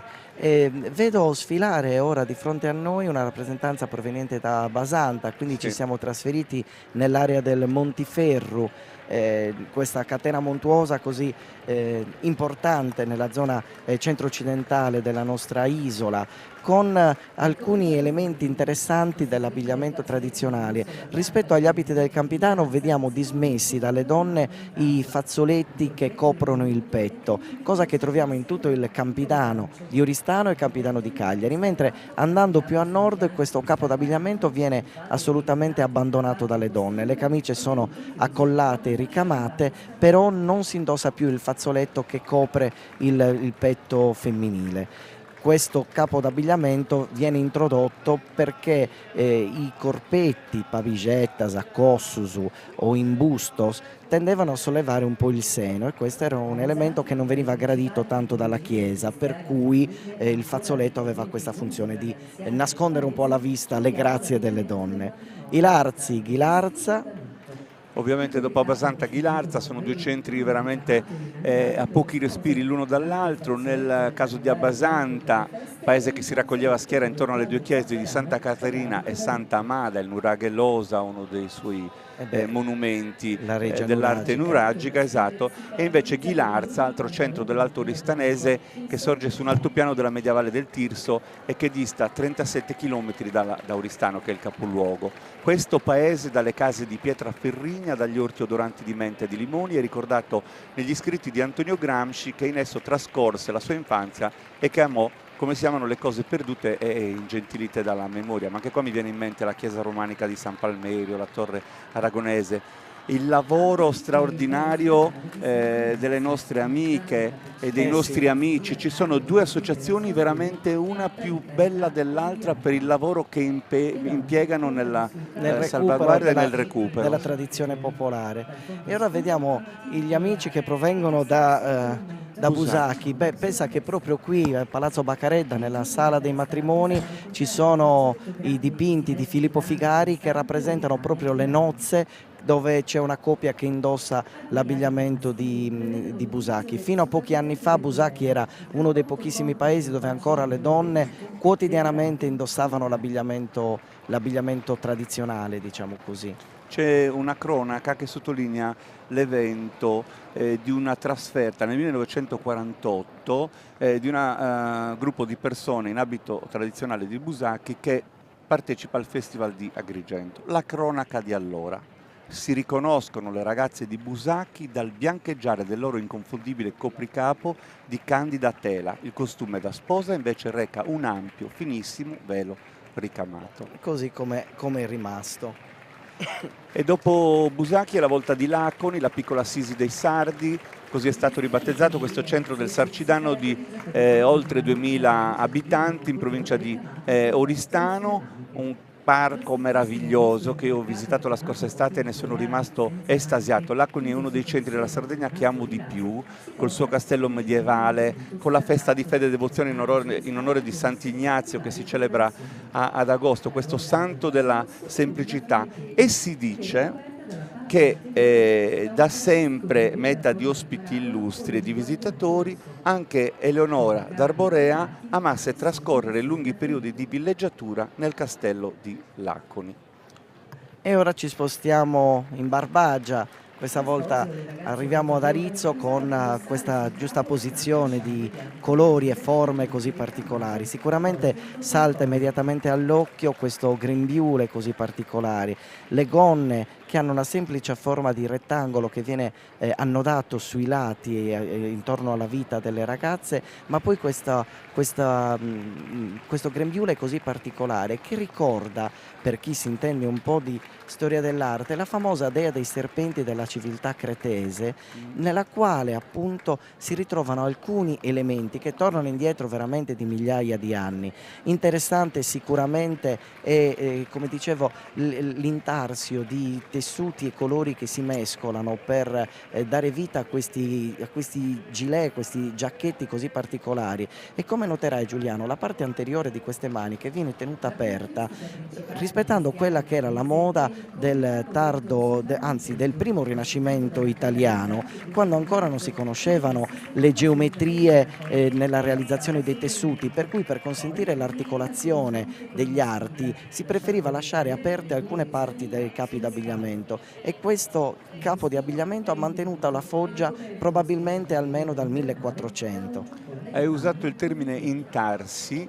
E quindi mi viene in mente anche il legname, di cui gli arizzesi erano abili commercianti, soprattutto di quello di castagno, ciliegio, noce e rovere, ma erano anche commercianti della neve. E poi la carapigna, questa sorta di sorbetto tradizionale, Bacchisulis, il loro poeta, la sagra delle castagne. E della volta di Meana Sardo, dove ogni gesto è armonia, bellezza tesse le trame del tempo. Guarda, una cosa interessante dell'abbigliamento di Meana è questo affiancarsi di modernità e antico, cioè le gonne sono realizzate in orbace, che è il tessuto che veniva realizzato nelle case praticamente di tutti, tinto con metodi tradizionali, quindi legato strettamente alla tradizione, ma si sovrappone un giacchetto imbroccato con fondo blu e ricami dorati, che è certamente un tessuto arrivato dall'esterno, molto probabilmente a partire dalla seconda metà del Settecento e primi Ottocento. Però è interessante come questi due elementi convivano, e poi l'utilizzo del lino per le camicie maschili e femminili, che rende così particolare il tipo di abbigliamento. Al centro vediamo sfilare le vedove, dove il colore dell'abbigliamento cambia, da colori brillanti si va agli abbigliamenti di mezzoluto, probabilmente con i giacchetti in velluto verde bottiglia e le camicie di un colore più scuro. Pensavo alla chiesa di San Bartolomeo Apostolo, a quella scalinata che si erge e che ovviamente si apre verso la parrocchiale. Seui, l'associazione Santa Lucia, un centro montano dell'Ogliastra che dista 56 km da Nuoro, incantevole il centro storico con le sue viuzze, il suo impianto medievale che ovviamente denota l'architettura di questo luogo, e poi il percorso museale del carcere spagnolo, e dal carcere spagnolo alla Casa Farci fino al Palazzo Municipale del 1800 con la sua galleria civica. Guarda com'è particolare il capricapo indossato dalle donne ogliastrine. Tra l'altro tu, credo ieri o avantieri, hai pubblicato un post relativo proprio a questo tipo di copricapo, sì, che è una sorta di rettangolo di panno bordato da seta azzurra e che viene tenuto sul capo attraverso un gioiello in argento, in filigrana d'argento. È molto particolare ed è tipico, appunto, è un copricapo tipico dell'Ogliastra. E poi Perdas de Fogu è subito dopo Seui in programma il passaggio di questa associazione che fa capo alla Proloco. E il documento più antico col nome di Perdas de Fogu risale al 1328, anno in cui venivano certificati i contribuenti del paese. Non avendo una data precisa sulla sua nascita, la tradizione orale vuole che il paese sia stato fondato dagli abitanti di un villaggio costiero del Sarrabus distrutto dai barbareschi. E il gioiello più attraente ovviamente del paese è la chiesa pre-romanica di San Sebastiano. Perdas de Fogu, che in sardo loro stessi si chiamano Foghesinus, quindi appartenenti a Sabida de Voghesu. è un paese molto bello dove si viene accolti veramente come se si fosse persone di casa, ed è interessante ancora una volta anche qui vedere come l'abbigliamento dell'Ogliastra viene messo in evidenza con questi giacchetti con una scollatura a cuore che si aggancia sotto il seno con un gioiello d'argento. Nell'abbigliamento maschile è interessante il gilet a doppio petto con la fila di bottoni d'argento che spesso erano monete di Vittorio Emanuele e così via. È interessante come cambi il modo di indossare gli abiti nell'Ogliastra, perché abbiamo numerosi paesi dell'area montana e numerosi paesi invece dell'area costiera, e infatti ora di fronte a noi dal largo Carlo Felice svoltano verso la via Roma i componenti provenienti dal paese di Tortolì con l'associazione Sant'Anna. I tessuti sono completamente diversi rispetto ai tessuti dell'area montana, perché sono le sete che fanno capolino nell'abbigliamento di questi costumi. È molto interessante notare anche come la moda cagliaritana abbia influenzato gli abiti proprio di Tortolì, perché a Tortolì si era installata una grossa quantità di cagliaritani che andavano lì per controllare le coste e quindi portarono anche la moda dalla città di Cagliari, per cui il gilet a doppio petto con la fila di bottoni d'argento che troviamo nell'abbigliamento cagliaritano lo ritroviamo anche a Tortolì. Come dicevo, è molto interessante la scollatura a cuore che si aggancia con un gioiello sotto il seno femminile, e i tessuti sono tutti tessuti estremamente preziosi. Questo a dimostrare come sia strettamente legata la cultura di Tortolì dell'abbigliamento tradizionale con il mondo esterno, quindi con i tessuti arrivati dall'esterno. Allora, questo rosso e non solo che impera ci porta ad Esulo. Parliamo di una processione oggi, e quelle che si svolgono in questa località in diverse occasioni ci restituiscono davvero un sentimento d'altri tempi. Parlavamo di Busacchi prima, ma con Desulo e pochi altri centri possiamo testimoniare ancora oggi delle persone che indossano nella quotidianità il vestiario tradizionale e sicuramente recuperano nelle occasioni di festa come questo. Il passaggio di Desulo incute sempre questo grande rispetto, questa ammirazione, questa bellezza.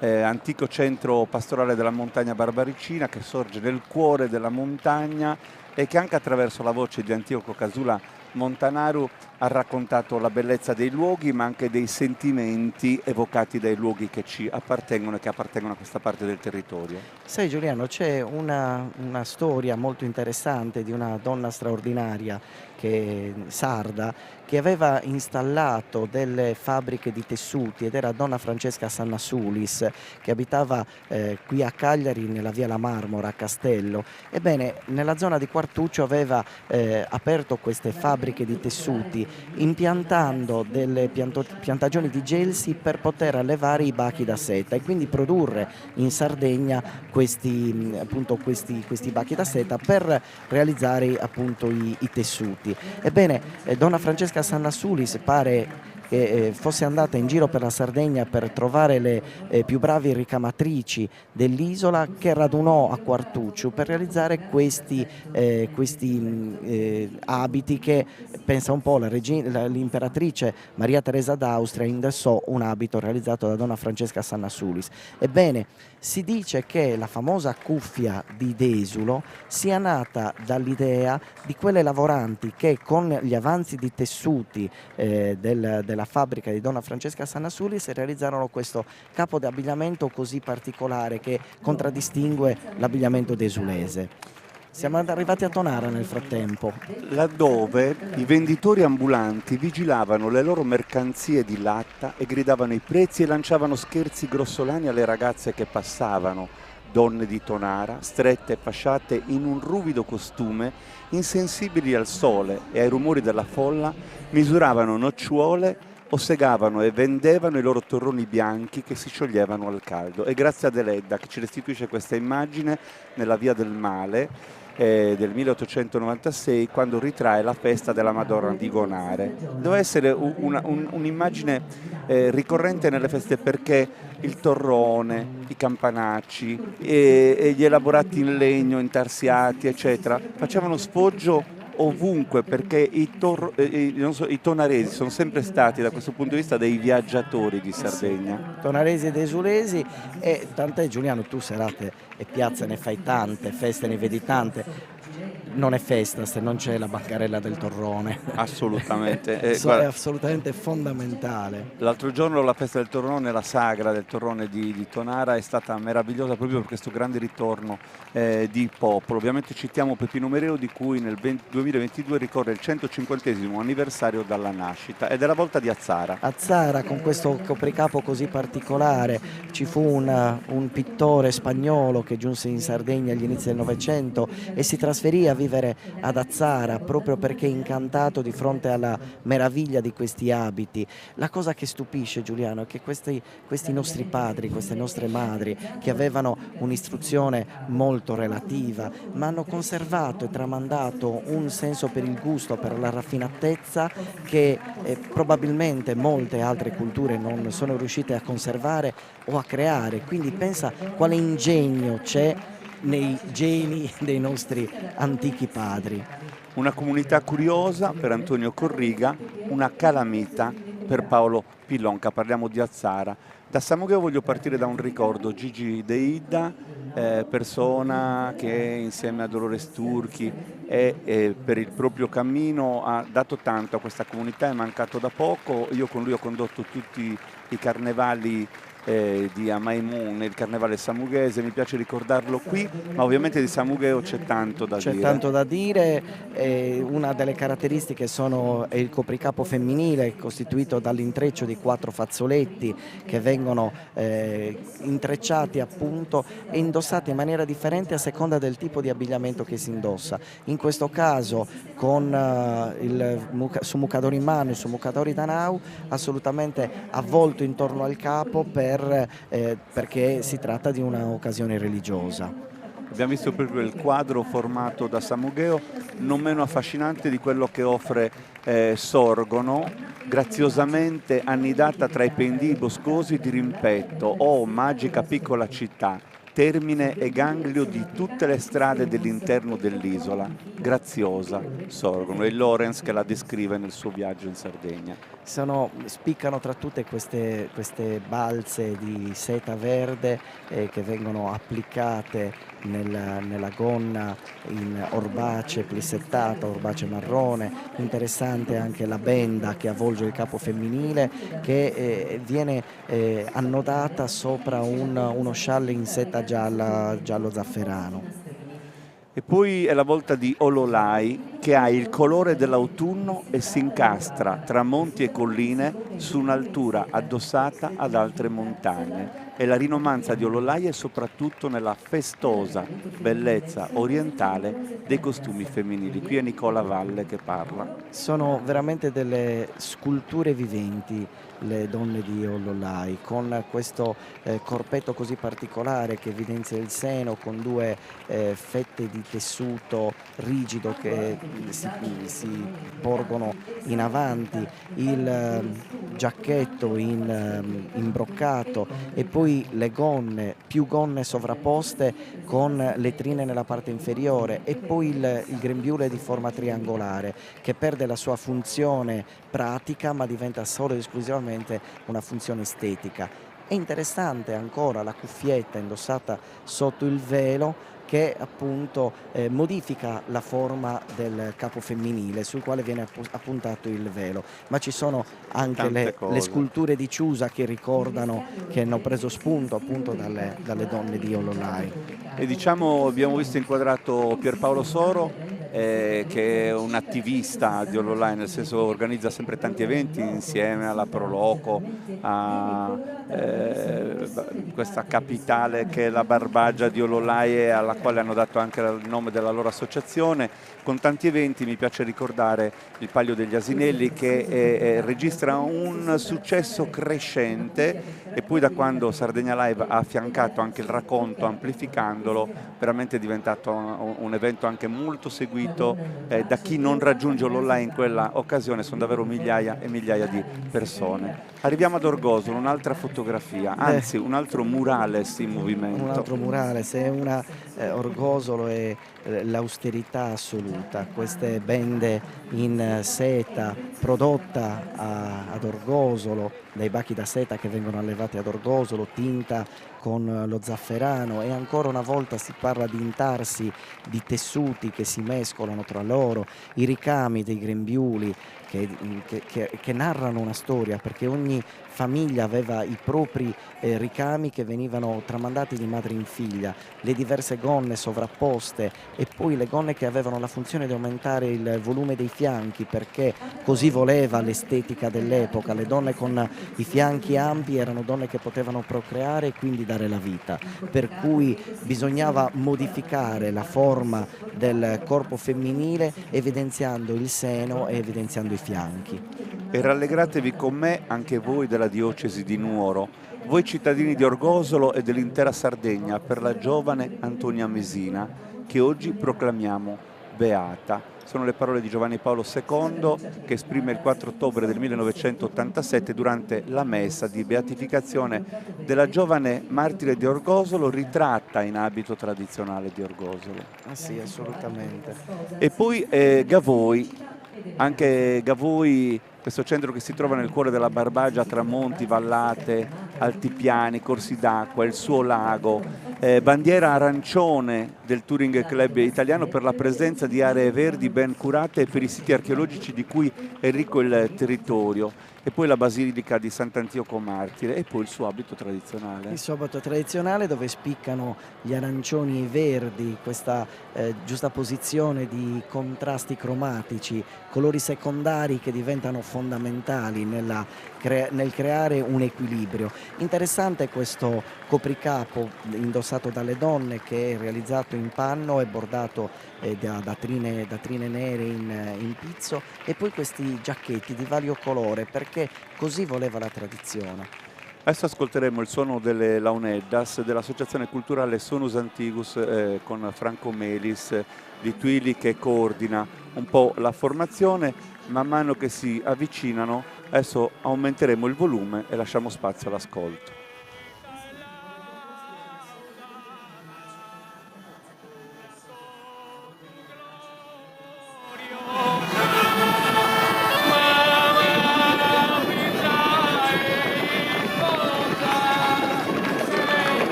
Organizzato il bagno di grado.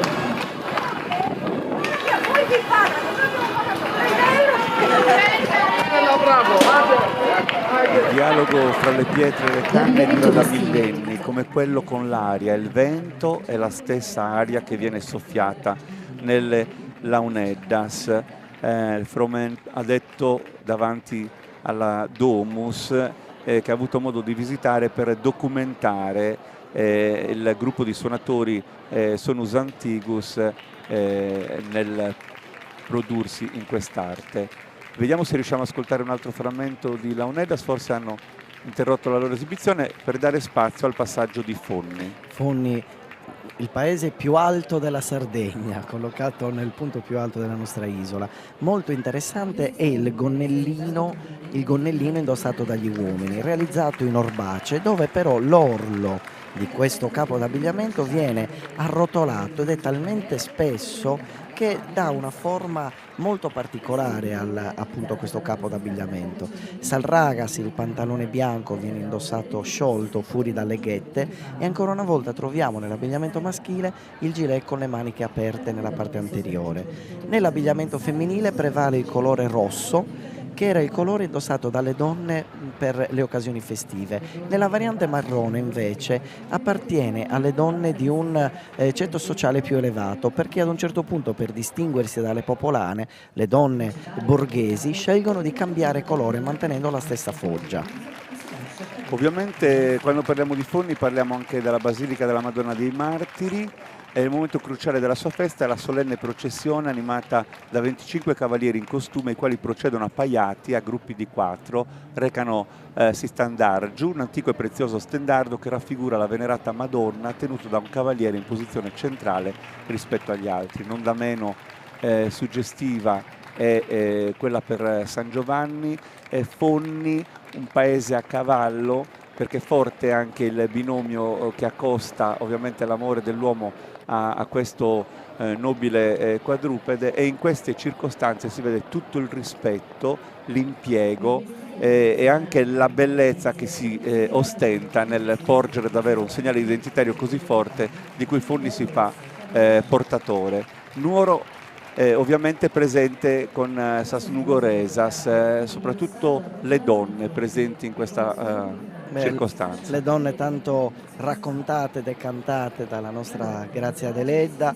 con le diverse tipologie dell'abbigliamento, dove potrete notare che per esempio il Sas Palas vengono indossate spesso sotto, sopra su coritu, in base all'appartenenza allo stato civile. Le donne sposate indossavano il corpetto sopra il giacchetto e il capo sempre avvolto nella famosa benda bianca, che detta un po' legge nell'area del nuorese, perché sono tanti paesi che poi indossano questo tipo di copricapo.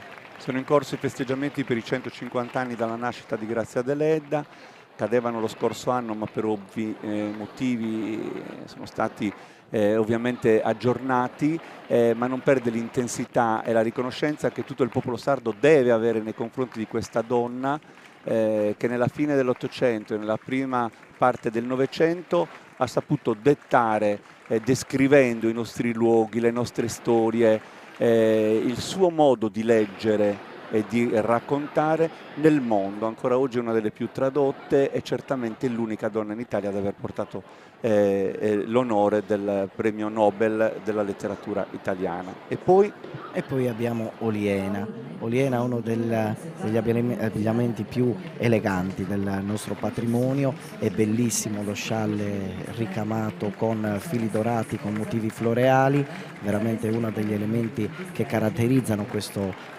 tipo di abbigliamento. Interessante è che nell'abbigliamento di Oliena il colore è leggermente azzurrato delle camicie sia degli uomini che delle donne, perché per rendere più belli i loro capi d'abbigliamento li coloravano con un azzurrino, diciamo così, che caratterizza appunto camicie degli uomini e delle donne. Sicuramente molto interessante anche il gilet maschile con il terziopelo che campeggia sulla parte anteriore e gli intarsi tra i diversi tessuti che alternano il broccato, la seta, appunto il terziopelo. Istantanee da Oliena, il Monte Corrasi, questa terra ospitale di pastori e tessitrici, ricca d'olio, di miele e di vino, così come ebbe a scrivere Gabriele D'Annunzio nel visitarla, ma anche il suo canto a tenore, la sua danza. Mi viene in mente Sarciu, al quale si attribuisce un carattere propiziatorio all'origine di molti balli della Sardegna, una danza saltellata che auspica ad una buona raccolta del grano. Mi viene in mente Dolores Turchi, mi viene in mente Maria Luisa Congiu, Giusy Deiana, tutte le espressioni ovviamente che sono da questo centro gemma per quel che riguarda davvero il valore della rappresentazione delle diverse forme della nostra cultura. E dopo Oliena la volta di Orune. Sì, siamo ancora in Barbagia con ancora una volta ricami che si alternano a intarsi di tessuti differenti, il capo coperto dagli scialli in seta, in tessuti di seta con le lunghe frange lavorate a macramè, e poi ancora i fazzoletti in tibè di lana marrone ricamati con motivi floreali dorati molto spesso. Emanuele, ti volevo dire che tra l'altro in questi stessi momenti ovviamente nella chiesa di Stampace il racconto si evolve in una di quelle fasi culminanti, e tra poco Cristina Tangiano da qualche parte di questa città avrà modo di documentare altri inserti. È che il momento processionale col percorso dei devoti a piedi ci rende incalzante il racconto, perché vogliamo ovviamente testimoniare la presenza di tutti, per esempio di Dorgali. Con Dorgali andiamo nel mondo dell'oreficeria della nostra isola, perché c'è una grandissima tradizione che si è conservata, sono straordinari i gioielli indossati dalle donne di Dorgali. È molto particolare anche sono le pettinature che indossano le donne, perché fanno una riga nel mezzo del capo e poi creano due piccole crocchie sul quale poggiano lo scialle, e anche questo contribuisce a modificare la forma del cranio delle donne, proprio per renderle più slanciate verso la parte posteriore. I dorgalesi sono maestri nelle varie arti e abili cultori della vita da almeno 2000 anni. Recentemente, Emanuele, sono stato a Dorgali nel laboratorio orafo di Mattia Patteri e ho visto da vicino qual è la cura minuziosa, proprio la forza artigianale, ma che davvero diventa quasi poetica nel creare questi pezzi che sono unici anche quando calcano un racconto che ovviamente si vuole poi trasferire a chi ne diventa poi possessore e indossatore, come il caso dei tanti interpreti che oggi vediamo passare. Di questa tradizione. E ora ci spostiamo nell'area del Goceano con la rappresentanza proveniente da Bono, ed è interessante anche in questo caso il copricapo femminile, che ha la forma un po' di una mandorla. Sono diversi fazzoletti che vengono intrecciati, sadiazzola è la parte più esterna, che è un tessuto che viene inamidato e fermato con delle spille d'oro. Interessante anche l'ampia balza della parte inferiore della gonna indossata dalle donne. Anche nella versione delle donne che indossano l'abito a lutto, le donne vedove, c'è questa stessa tipologia, pur cambiando completamente i colori, quindi sposando i colori del lutto, il nero in prevalenza. Osilo, passaggio molto atteso, tra poco ci darai dei dettagli perché è molto particolare. Ma prima l'abito abbiamo di Osilo Ittiri. E prima ancora Ittiri. Sì, Ittiri è uno degli ultimi paesi del Logudoro che ha abbandonato l'abbigliamento tradizionale.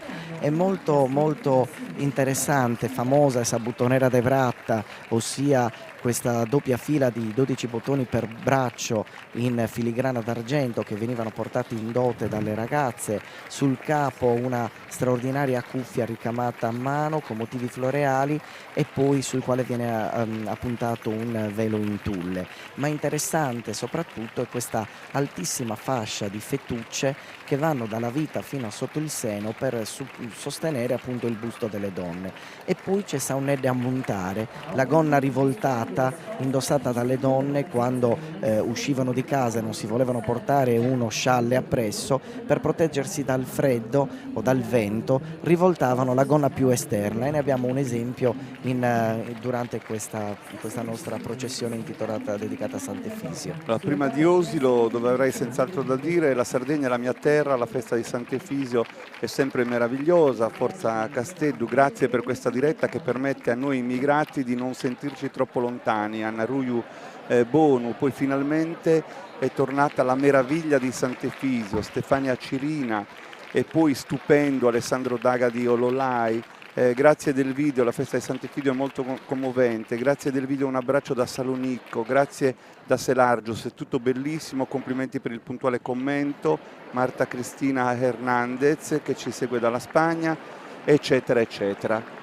Osilo. Sta sfilando Osilo con le sue la sua famosa cappa in velluto con un'ampia parte in seta color beige, interamente ricamata con motivi floreali.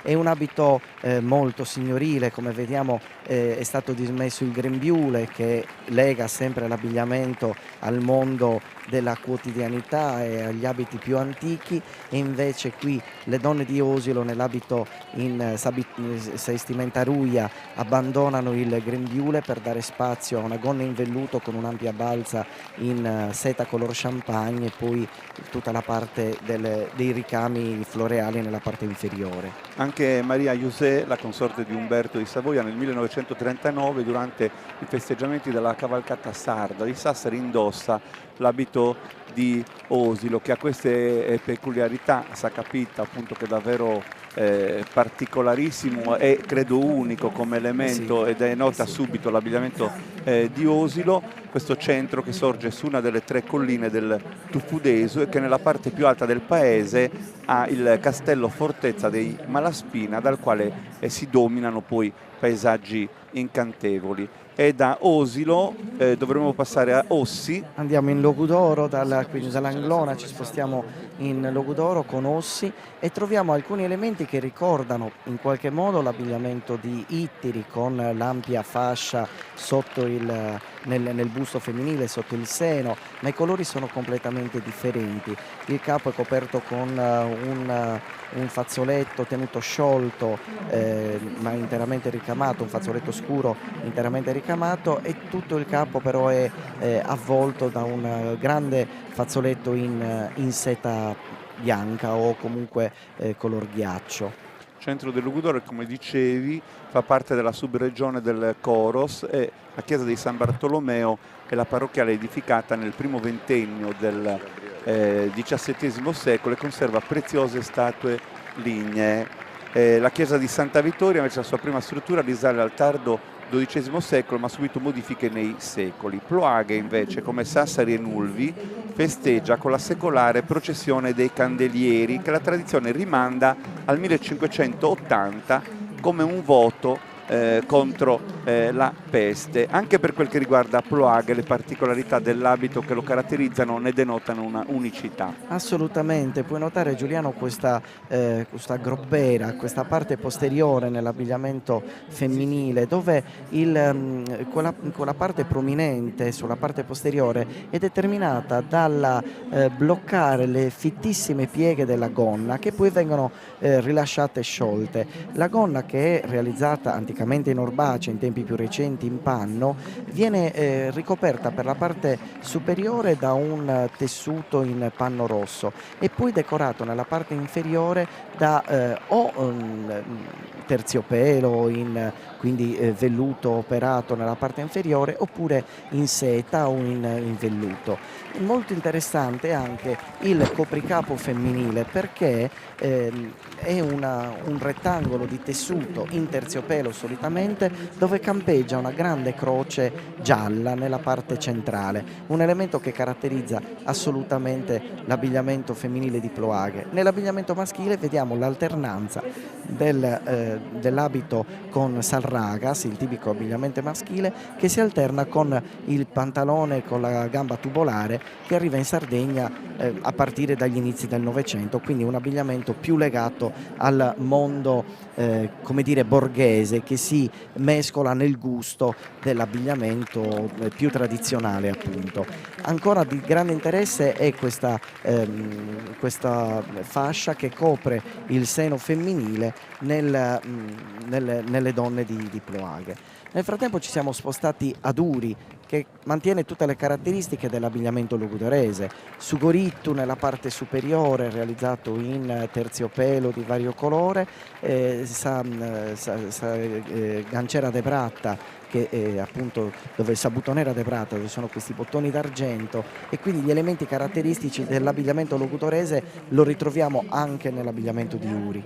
Uri, che è situato in modo strategico a pochi passi da Sassari, Alghero, Porto Torres, sono tutti a loro volta centri di rinomata importanza. Nostra Signora della Pazienza, la patrona di Uri, e la Madonna viene onorata con solenni festeggiamenti il 13 settembre. Il territorio produce del buon olio, del buon vino, ortaggi, carciofi, c'è una sagra dedicata, ma trova la sua forza anche nell'abile talento degli artigiani locali, che portano avanti antiche tradizioni in qualità di fabbri, falegnami, ricamatrici e sarte. E poi Sassari, capoluogo di provincia. Ecco, andiamo a Tattari, perché è interessante l'abbigliamento sassarese, perché è stato ricostruito grazie al lavoro di tanti studiosi che hanno voluto recuperare l'abbigliamento antico. Molto spesso analizzando molti dipinti, faccio un esempio, quelli per esempio di Simone Simone Manca di Mores, che aveva realizzato una serie di dipinti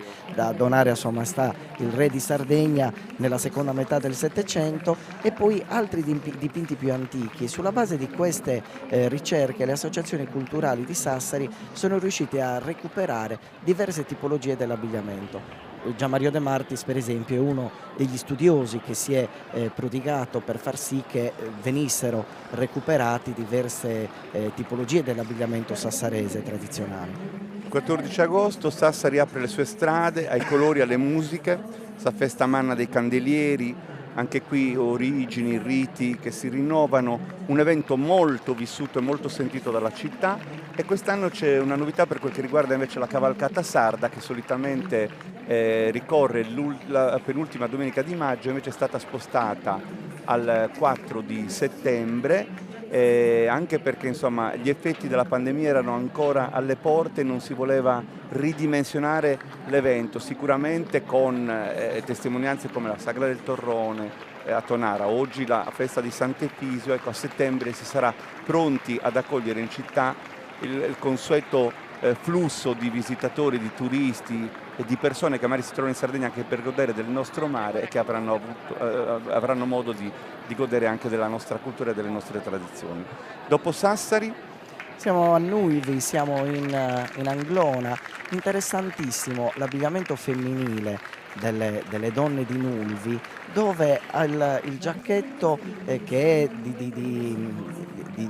di moda tardo ottocentesca si sovrappone il bustino che è più antico. Saunedde a montare, ossia la gonna sovrapposta che viene riportata sul capo femminile, è bordata da una fascia in tessuto bianco che incornicia ancora di più il volto delle donne di Nulvi. Per secoli è stata capitale dell'Anglona, regione storica del nord Sardegna. Non è un caso che abbiamo salutato Ploaghe, Sassari e Nulvi, che sono tutte e tre accomunate dalla ricorrenza della processione dei candelieri, come abbiamo detto prima, istituita nel 1580 come voto contro la peste. E ci stiamo spostando adesso nella Romangia. Sennori. Sennaru in sardo, ed è uno degli abbigliamenti tradizionali più riconoscibili, quello femminile, caratterizzato dalle maniche straordinarie interamente ricamate con motivi floreali e filo dorato sulle maniche dei giacchetti, e poi i grembiuli interamente ricamati o dipinti con motivi floreali. Ma poi ancora di grande interesse è il copricapo, anche in questo caso costituito da diversi fazzoletti che vengono intrecciati. È particolare il copricapo più esterno, il fazzoletto più esterno, perché è lavorato ad intaglio ma interamente inamidato prima di essere applicato sul capo delle donne.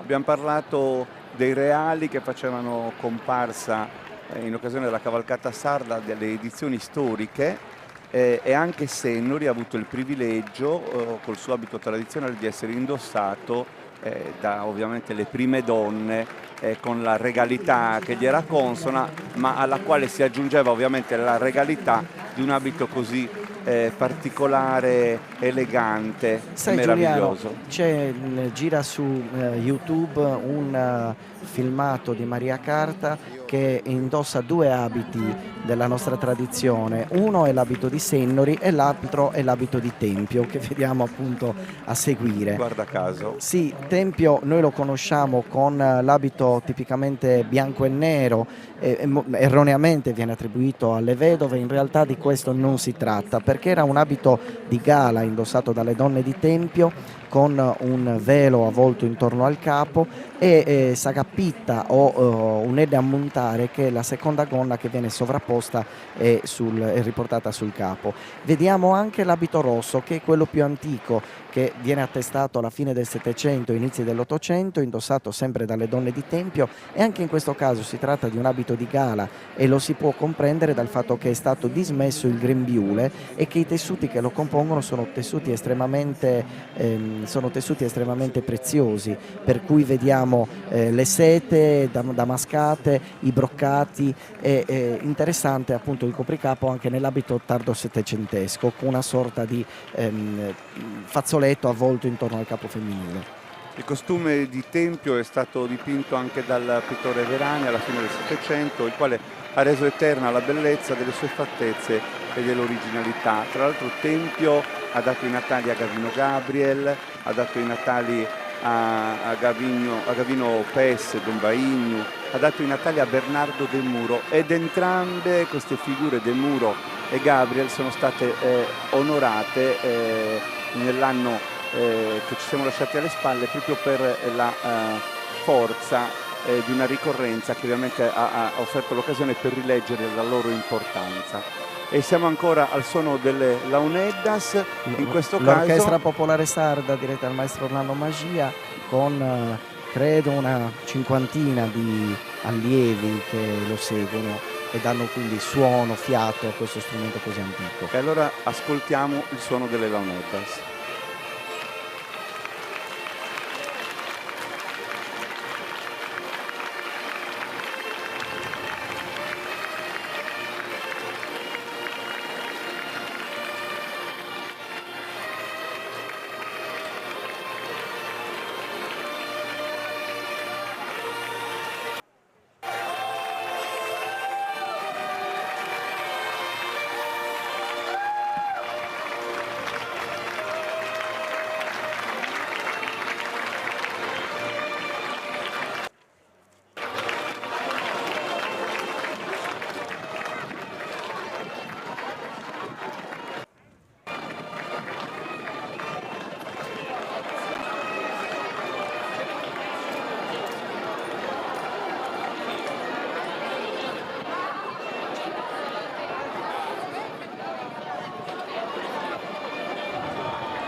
Vogliamo farvi ascoltare anche il suono della gente, a parte quello degli strumenti tradizionali che ovviamente ci regalano queste melodie, queste armonie di un passato lontano che noi abbiamo saputo conservare e divulgare grazie agli interpreti come l'Orchestra Popolare di Orlando Magia e di tutti gli altri che abbiamo salutato in precedenza, ma proprio il suono della gente che dialoga, commenta, osserva, cattura ovviamente l'emozione di una giornata davvero speciale.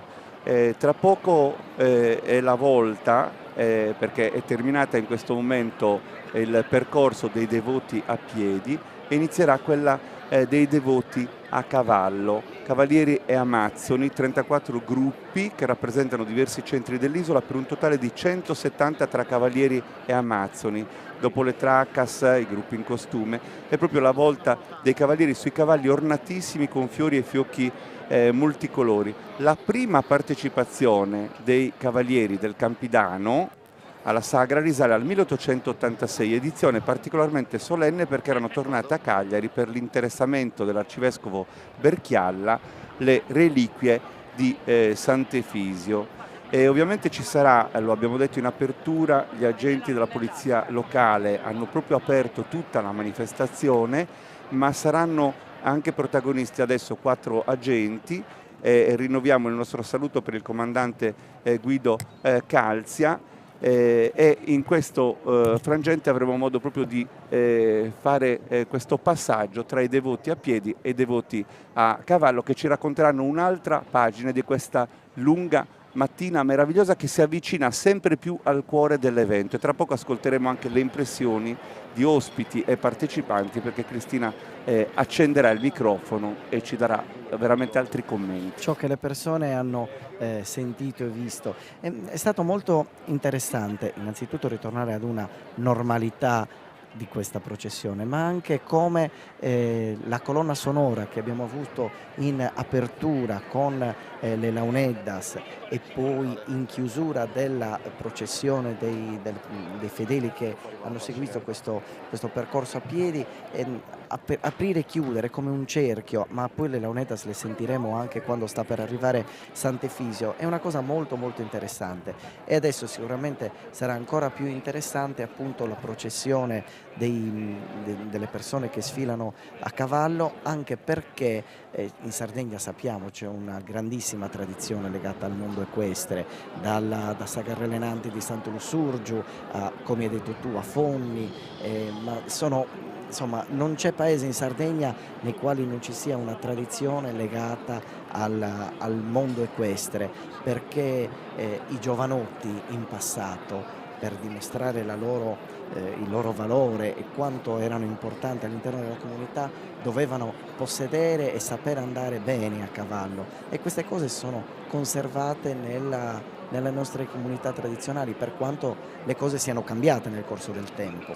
Dici bene, perché la Sardegna è terra di cavalli e ovviamente nelle processioni, come nelle occasioni di lavoro, nelle feste, come laddove c'era la necessità di essere trasportati in origine e non tutti potevano permetterselo, ecco, questo fedele compagno ha rappresentato sempre per la nostra cultura una presenza costante. Mi viene in mente una cosa, scusami se ti interrompo, però c'è un verso del nostro famoso inno Procurate Moderare, Sì. dove si dice esattamente: torrade sapè in terra, procurate moderare barone sta tirannia, casino provvida mia, torrate sapè in terra, indirizzata a quei baroni che si davano un tono troppo alto. Dall'alto dei loro cavalli. Esatto, e tornare coi piedi per terra significava tornare ad una dimensione reale, quindi questo legame col mondo equestre, torno a dire, è molto forte in Sardegna.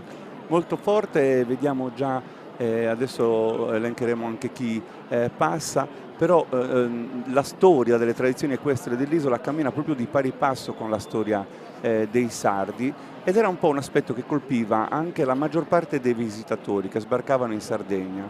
Restavano colpiti dalla bellezza dei nostri paesaggi, sicuramente i costumi multicolori attraevano la loro curiosità e ne descrivevano, la raccontavano, soprattutto quello femminile dell'abbigliamento, però la perizia, l'ardimento dei giochi che i giovani del paese improvvisavano in sella ai loro destrieri era una costante nel racconto, sempre. E come dicevi tu, non c'è villaggio, non c'è occasione in cui non ricorra questa presenza, e ovviamente a Sant'Efisio non potrebbe che essere così. Se pensiamo anche alle pariglias che si fanno in occasione della Sartiglia di Oristano, i cavalli sono elemento fondamentale. Nell'ordine dovremmo vedere sfilare in apertura i cavalieri di Villanova. Questi che vediamo inquadrati ora dovrebbero essere credo di Assemini, perché l'abbigliamento mi ricorda quello di Assemini. Ecco, Sì. questi che sono passati di fronte a noi sono i cavalieri di Villanova di Cagliari, e a seguire, esatto, quelli di Santa Maria Chiara di Cagliari Pirri. L'abbigliamento è quello tipico della guardiania cagliaritana, l'abbigliamento indossato dagli uomini di Cagliari, i sarregatteri, che era appunto l'uomo che indossava quella giubba rossa così particolare. A seguire, come vediamo, i cavalieri di Santa Maria Chiara di Pirri. E poi Assemini ancora, Antonio Scalas tra l'altro è di Assemini ed è una figura che ha anche un ruolo di coordinamento in questa sezione della processione di Sant'Efisio, e poi Elmas, Monserrato. Sarà la volta di Monserrato ancora, perché è presente con 3 associazioni, Selargius con 2, Settimo San Pietro con altre 2, e poi Sinai, Sestu, Quarto Sant'Elena, Dolianova. Poi sarà la volta di Decimo Puzzu, Villa Speciosa, Villa San Pietro. Ovviamente li stiamo elencando così avete idea di chi aderisce a questo percorso. Villa Speciosa, Villa San Pietro, Pula, San Giovanni Suergio, Sant'Antioco, Teulada, Sant'Adi, Villa Masargia, Mandas, Sant'Andrea, Prius, San Basilio, e poi per finire Nuragus, Nughedù, Santa Vittoria, Desulo, Orgosolo e Norbello. Davvero nutritissima la schiera dei cavalieri e dei loro cavalli e delle amazzoni. C'era una grande voglia di tornare alla normalità, e questa normalità era data anche dal poter indossare l'abbigliamento tradizionale e tirare fuori dai cassetti quegli abiti così preziosi, ma la voglia anche di condividere una gioia con tutte le persone che conoscono e amano quelle che sono le tradizioni della nostra isola. Ora, questo è un racconto che non ha bisogno di un commento, perché sono le immagini che passano, ovviamente magari un riferimento agli stendardi, alle bandiere figure Certo. emotive, a tutto quello che ovviamente loro rappresentano anche in questa particolare situazione. Esatto, perché in realtà trattandosi di una processione religiosa è fondamentale il fatto che vengano portati dai vari centri di provenienza di questi cavalieri e queste amazzoni quelli che sono gli standardi votivi dedicati ai santi, sempre in onore di Sant'Efisio però, perché come dire, tutto unisce, lega quella che è la cultura della nostra isola anche attraverso la religione e attraverso la fede. Questi che vediamo sfilare dovrebbero essere allora ancora di Assemini, l'associazione San Giovanni Battista. Il cavallo, il culto del cavallo centrale nell'esistenza di tanti, e non tutti però gli appassionati della razza equina sanno che la più antica opera d'arte nota all'archeologia è una scultura alta 6 o 7 centimetri di un cavallo ricavata nell'avorio della zanna di un mammut lanoso, un capolavoro di grazia slanciata risalente a 32.000 anni or sono. Quindi ovviamente stiamo parlando anche di morfologie differenti. E poi ci sono le monete ritrovate a Cartagine, uno scarabeo in pietra che ritrae ovviamente ed è conservato nel Museo Archeologico Nazionale di Cagliari, i bronzetti che ovviamente ritraggono anche in quel caso cavalieri a cavallo, cioè ci sono testimonianze anche del passato come nell'arte che denotano ovviamente sempre la presenza del cavallo e di come sia stato centrale nella vita degli uomini. Ovviamente il passaggio dei devoti a cavallo precede, lo abbiamo detto, quello che è il cuore di questo evento, e cioè l'arrivo di Sant'Efisio in via Roma, dove saluterà la città prima di recarsi al luogo del martirio a Nora, con le tappe che abbiamo più volte enunciato nel corso di questa diretta, e il tutto sarà preceduto ovviamente dal passaggio dei miliziani, dal pellegrinaggio con l'arciconfraternita, la guardiania, l'alternos che torneremo a vedere questa volta in processione, i confratelli, il capitolo, le launeddas con Luigi Lai, di cui abbiamo parlato e torneremo a parlare, ovviamente Sant'Efisio salutato come abbiamo detto dal suono delle sirene, preceduto dal rito delle navi, dal rito de Saramadura che prepara il percorso, e poi il popolo a seguire con la preghiera, con le evocazioni. Molto applaudito il passaggio dei cavalli. Sì. Per l'eleganza, la compostezza, ovviamente rigorosamente in abito tradizionale i cavalieri e le amazzoni, perché questo è il disegno ovviamente che ci restituisce la forza di questo percorso processionale. Sì. Una caratteristica nella cavalcatura femminile è che oggi le donne cavalcano così come cavalcano gli uomini, ossia con le due gambe nei lati della groppa del cavallo, mentre in passato esistevano dei sellini, delle selle con dei sellini particolari che consentivano alle donne di sedersi sul cavallo di fianco, sedute lateralmente, quindi tenendo le gambe entrambe dallo stesso lato. Parliamo di processione, abbiamo fatto cenno a quando la festa di Sant'Efisio era la sagra del popolo, però è stato coniato un termine, io solitamente amo parlare di percorso processionale, assomiglia tanto, la sfilata processionale, ed è un termine che Fernando Pilia ha coniugato mettendo insieme l'aspetto folclorico con quello religioso della festa di Sant'Efisio, dicendo appunto sagra allora, la festa oggi e quindi la sfilata processionale è la più bella d'Europa, un'epopea popolare che esplode nel luminoso calendimaggio in un quadro di fiabesca sacralità liturgica. E poi c'è tutta una descrizione di Pilia molto bella che riprende un po' le cose che abbiamo detto durante questa diretta, per esempio il gruppo di Teulada con gli uomini in sombrero di feltro grigio, un bolero di foggia portoghese di un amuleto di origine remotissima, Sapunga a Giunchigliu, No, Savunga Giunchigliu. a Giunchigliu. Ripetilo. Savunga Giunchiglio. Su Eh. Giunchiglio è una catenella particolare caratterizzata da una serie di piccoli anelli che formano la catena appunto, quindi questa si chiama Giunchiglio.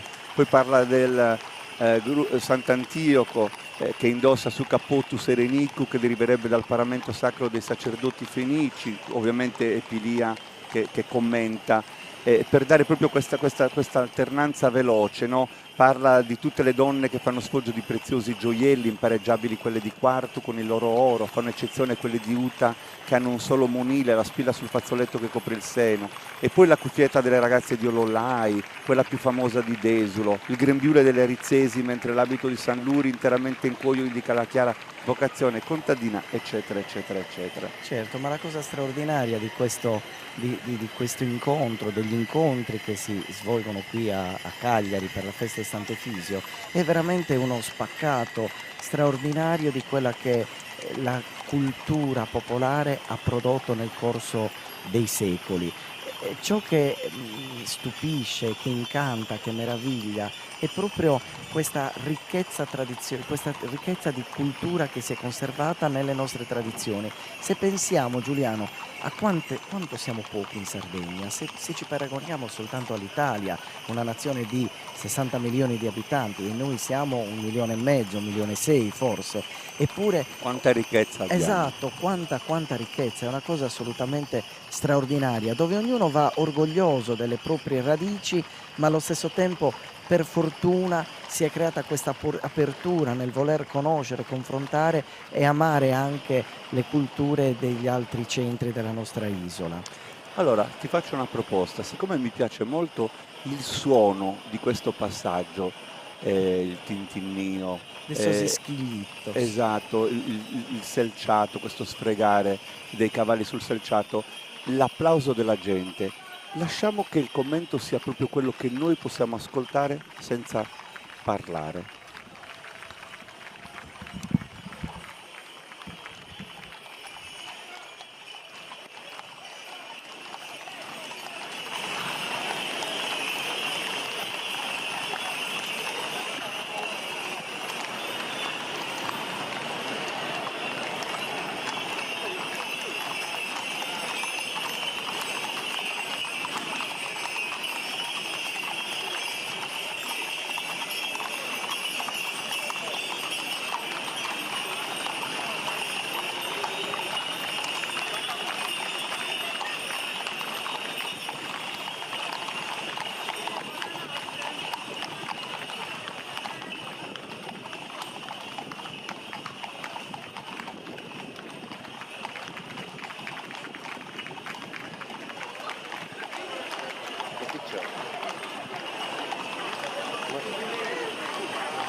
E Saramadura è diventato elemento protagonista di questo momento della processione numero 366 di Sant'Efisio. Saramadura, dove appunto l'infiorata del suolo è dato dalle donne, prevalentemente dei gruppi che hanno aperto questa processione, con i petali dei fiori policromi multicolori riempiono appunto il pavimento, la strada la via Roma praticamente, di fronte al comune di Cagliari, al Palazzo Baccaredda del comune di Cagliari. Ed è davvero uno dei momenti più particolari della manifestazione, lo abbiamo evocato più volte, proprio perché c'è proprio questa preparazione al passaggio del santo, che denota purezza, profumo, Sì. questa sospensione. Sì, la preparazione è un momento di grande emozione, perché è come se si dovesse fare in tempo prima che il santo arrivi qui sulla via Roma. Solitamente, se vengono rispettati i tempi appunto, solitamente alle 12 il simulacro del santo esce dalla chiesetta di Stampace per percorrere la strada che scende dalla piazza Ienne, per girare nel corso, prima largo Carlo Felice, corso Vittorio Emanuele, poi la via Sassari, girare intorno al perimetro della piazza del Carmine e poi piano piano tornare verso il largo Carlo Felice per arrivare poi nella via Roma, di fronte al palazzo municipale, il palazzo Baccaredda. Il culmine della festa si tocca tra poco, quando Sant'Efisio attraversa la via Roma di fronte al municipio, come vedete sul tappeto di petali sparsi in questo momento, e sarà salutato dal trionfo delle sirene delle navi. In quel momento la commozione di tutti sarà vibrante, ed è un corteo, quello di Sant'Efisio, religioso il più lungo del mondo per durata, 4 giorni, e per lunghezza oltre 70 chilometri. Il pellegrinaggio rende gratitudine al santo che ha liberato Cagliari dalla peste, che è la stessa descritta dal Manzoni nei Promessi Sposi, che però in Sardegna arriva 25 anni più tardi, ed è anche uno dei più antichi. Parliamo del culto sempre di Sant'Efisio, 1656, anno in cui i consiglieri civici legarono la città al voto perpetuo. Quindi sapete, il 1° maggio, oggi dalla chiesetta di Stampace, quartiere antico della città, il simulacro del santo viaggia verso il mare di Nora, luogo del martirio. Il ritorno poi in città il 4 maggio, come abbiamo detto, in un contesto più intimo, ma per questo è per certi versi ancora più suggestivo, perché davvero ci sono quelle luci del tramonto che proprio disegnano anche la cornice davvero di un evento molto molto molto particolare. L'altro aspetto che non abbiamo detto, ma che forse in realtà abbiamo ripetuto indirettamente più volte, che Efisio è santo per volontà popolare ed è patrono di tutta la Sardegna, quindi non solo della città di questa giornata che lo venera e lo onora. Sì, in realtà Giuliano, Certo. è, come dicevi tu, per volontà popolare, perché il patrono patrono di Cagliari, ufficiale della Sardegna è Sant'Antioco, e il quello di patrono di Cagliari, Cagliari è San Saturnino, però Sant'Efisi da Pigauattotus è diventato il santo per volontà popolare, anche perché i suoi miracoli hanno salvato la città più volte, e per cui i cagliaritani sono particolarmente legati alla figura di questo santo. Continuiamo a vedere il rito di Saramadura, poi vi ho detto procediamo nel racconto, e siete davvero in tanti che state seguendo questa manifestazione che in questa edizione così particolare della ripartenza propone una pluralità di voci. A proposito di voci, ascoltiamo quelle antiche dei canti sacri. Sì, su Concordo e sul Rosario di Santo Lussurgiu.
E i canti trapuntano l'attesa e ovviamente ci creano con questo repertorio così particolare quel momento di suggestione che ovviamente accompagnerà davvero la fase che tutti aspettano, proprio del passaggio del santo. Questa è stata una bellissima idea che credo tornerà tra poco ad essere parte del racconto, mentre invece continuiamo a vedere le immagini che completano il rito de Saramadura. Ti ho mandato un messaggio, Emanuele, se puoi dargli voce, perché Anna Maria Pugioni, che sta seguendo da Tempio Pausania la diretta della festa di Sant'Efisio, ha voluto esprimere un pensiero. Questa donna straordinaria, di cui tutti conosciamo ovviamente la bellezza di una carriera che si è espressa in tanti canti, è anche una donna di fede, quindi ha voluto dare un pensiero per Sant'Efisio. Ve lo leggo allora. Carissimi, è grande l'emozione di questo giorno. Facciamo una cosa, ascoltiamo l'Ave Maria e poi così diamo Sì. la giusta importanza anche al messaggio di Anna Maria.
Stanno arrivando messaggi.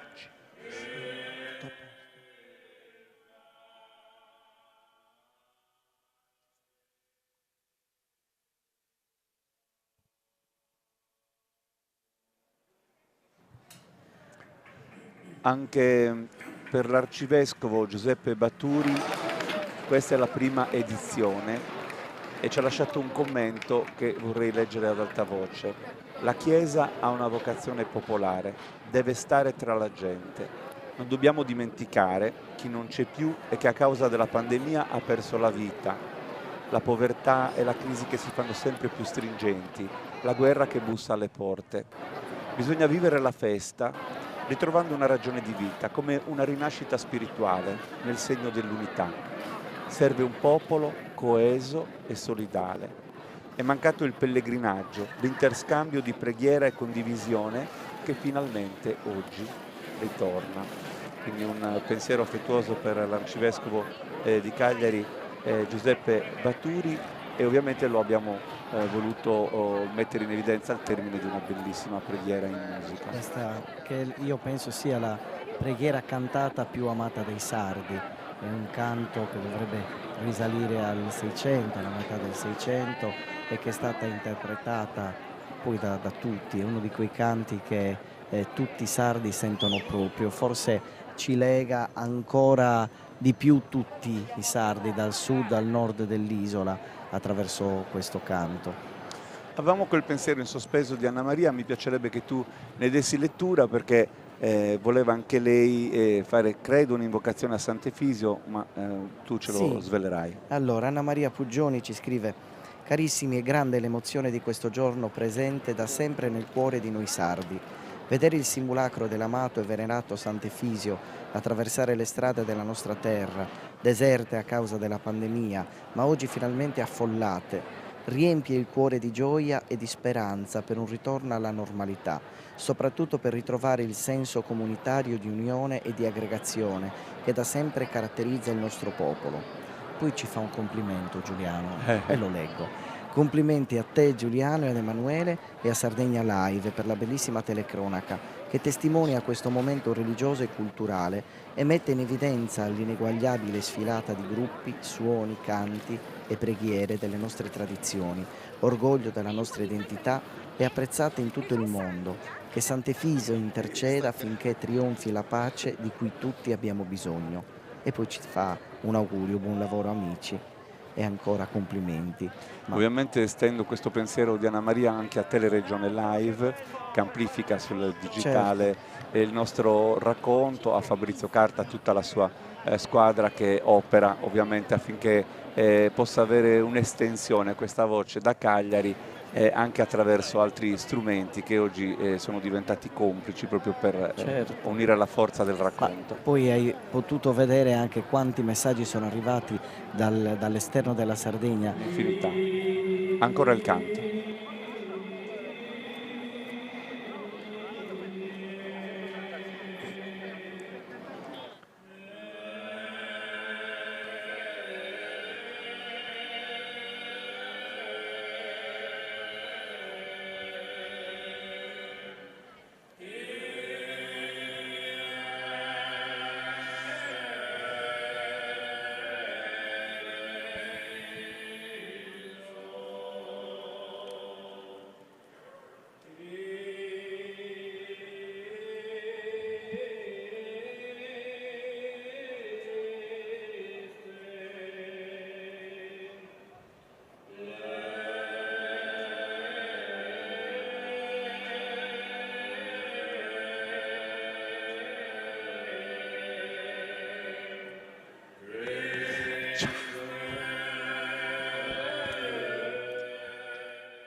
ascoltiamo il canto.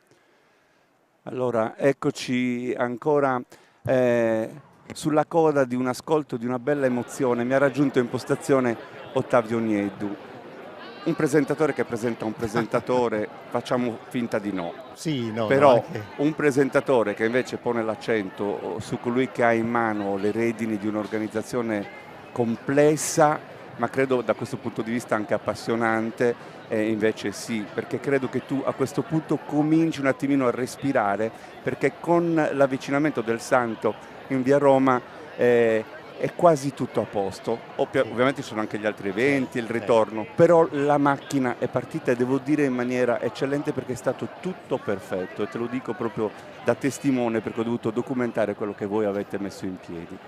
Caro Giuliano, io devo dirti, sono un uomo, mi sento un uomo molto fortunato. Io sono cagliaritano e ho sempre vissuto la festa di Sant'Efisio da devoto, come dire, da appassionato. E avere questo onore di ricoprire insomma, un ruolo di coordinamento sulla festa certo ti dà un grande piacere, ma credimi ti dà anche una grande apprensione perché come tu hai detto la macchina è estremamente complessa. Noi abbiamo avuto tantissime persone, migliaia di persone che hanno preso parte direttamente alla processione, ci sono stati centinaia di cavalli, le 18 tracas e quindi c'è tutto un mondo che si muove intorno alla festa di Sant'Efisio perché è quel mondo che vuole, come dire, assolvere a quell'impegno che la municipalità della metà del Seicento prese, cioè quella di rendere ancora più solenne la festa, la processione di Sant'Efisio. E noi oggi, a distanza di 366 anni, come possiamo rendere più solenne questa festa? Come possiamo dire, ecco, la municipalità anche quest'anno ha sciolto il suo voto nel modo migliore possibile, attraverso l'espressione della nostra ricchezza culturale. Noi abbiamo un importante patrimonio etnografico e l'abbiamo visto perché tutti gli abiti identitari, cioè ognuno di questi abiti, Giuliano, ci porta in una casa, ci porta in una famiglia, ci porta in una storia. E quindi queste sono come dire, emozioni vere, affetti veri, storie di famiglia vere. E quindi noi li conduciamo prima alle persone, agli individui, alle famiglie, poi alla comunità, ai luoghi, ai territori. E quest'anno per fortuna è tornato a Cagliari tutto il territorio regionale. Hai visto, siamo partiti con i luoghi del cammino per arrivare fino a Tempio, quindi alla Gallura, per cui ecco, abbiamo attraversato l'isola con la sua ricchezza. Un altro degli omaggi che rendono solenne il canto sono il santo, sono i canti del Rosario. Io mi fermo perché così ascoltiamo questo, poi magari riprendiamo dopo. Va bene, va bene.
dobbiamo spostare. Stai così. Allora, veramente questo ascolto, sono ancora con Ottavio Nieddu, che ci siamo lasciati un pochino trasportare ovviamente da questo sentimento emotivo evocato proprio dalla proposta di sacro, di sentimento, di un lontano passato che però vive tra di noi, che queste voci hanno saputo interpretare. Beh, tu pensa che solo attraverso le voci dei Concordi della Sardegna, e noi ne abbiamo qui in via Roma, abbiamo visto sul Concordo sul Rosario di Santo Lussurgiu, ma a poche decine di metri da noi, in piazza del Carmine, c'è sul Concordo, soltanto a Traggio di Bosa, nel corso Vittorio Emanuele c'è il Concordus Asenas di Bortigali, nel largo Carlo Felice abbiamo Rosei, insomma abbiamo portato quel mondo che ha una storia attraverso le confraternite di mezzo millennio, sono più di 500 anni che noi abbiamo questo tipo di tradizione. Scusami, io sto cercando il telefono per chiuderlo in un secondo, ecco. Perché questo succede in questa giornata, tu devi stare con mille occhi e mille attenzioni. Io sono in contatto un po' con tutta la squadra e solo nel mio staff ci sono 288 persone, quindi ogni tanto squilla il telefono. Però ecco, quello che volevo ricordare era proprio questo, noi volevamo restituire a Efisio questa solennità, nella sobrietà, nell'attenzione, nel rispetto di tutte le norme, però volevamo questo, quindi grazie Giuliano a te per il lavoro che state facendo, per la divulgazione, e noi speriamo che fra poco arrivi qui il Santo in via Roma, che ci dia la benedizione, e tanti cari auguri a te e a tutti gli ascoltatori della vostra emittente di Sardegna Live. Grazie. Grazie di cuore, grazie a Ottavio Nieddu, buon lavoro, ancora ascolto.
Sono i canti della tradizione popolare della Sardegna che riempiono questo spazio in attesa dell'arrivo del simulacro di Sant'Efisio presso il Palazzo Municipale, la via Roma, presso il Palazzo Municipale Baccaredda.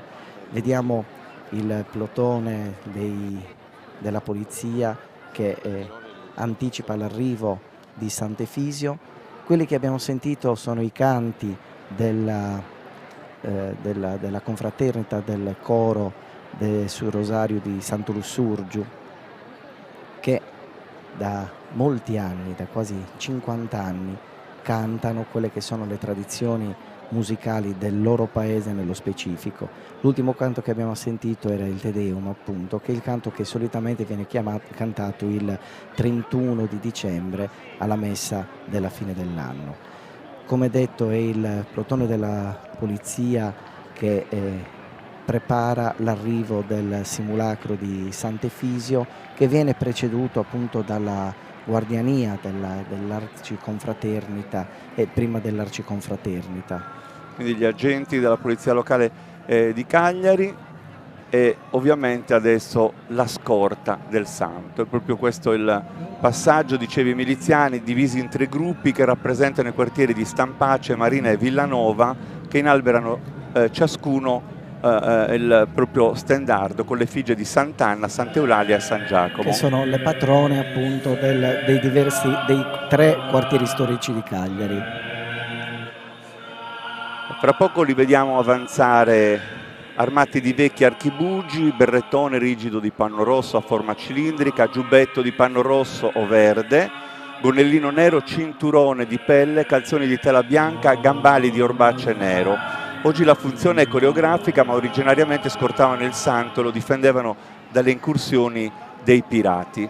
Quelli che sfilano sono i cacciatori miliziani, in quanto dal 1836 assunsero questo nome le milizie a cavallo, distinguendosi dai miliziani a piedi. Non è rappresentato l'antico quartiere di Castello perché quando si istituì la festa era occupato dai dominatori spagnoli e quindi precluso ai cagliaritani. Non poteva perciò riguardare le milizie cittadine composte di elementi locali. Sì, perché poi le persone che facevano parte della guardiania erano persone provenienti da tutto l'interland di Cagliari, dai diversi paesi, oltre che da Cagliari. E questa giubba rossa è l'elemento che caratterizza appunto l'abbigliamento dei miliziani, che è lo stesso abbigliamento che avevano i scarrettonerisi che abbiamo visto sfilare durante la processione cagliaritani. Anche qui si registrano delle novità, abbiamo 5 plotoni, vediamo lo stendardo Arciconfraternita con la bandiera dei 4 Mori, vediamo lo stendardo di Sant'Anna, quartiere Stampace, quello di Sant'Eulalia, quartiere Marina, e lo stendardo di San Giacomo, quartiere Villanova. Ma sfila anche al termine un plotone formato da 5 militari dell'esercito italiano con uniformi dell'800, un pensiero di gratitudine va al generale Stefano Canu, con lo stendardo della brigata Sassari.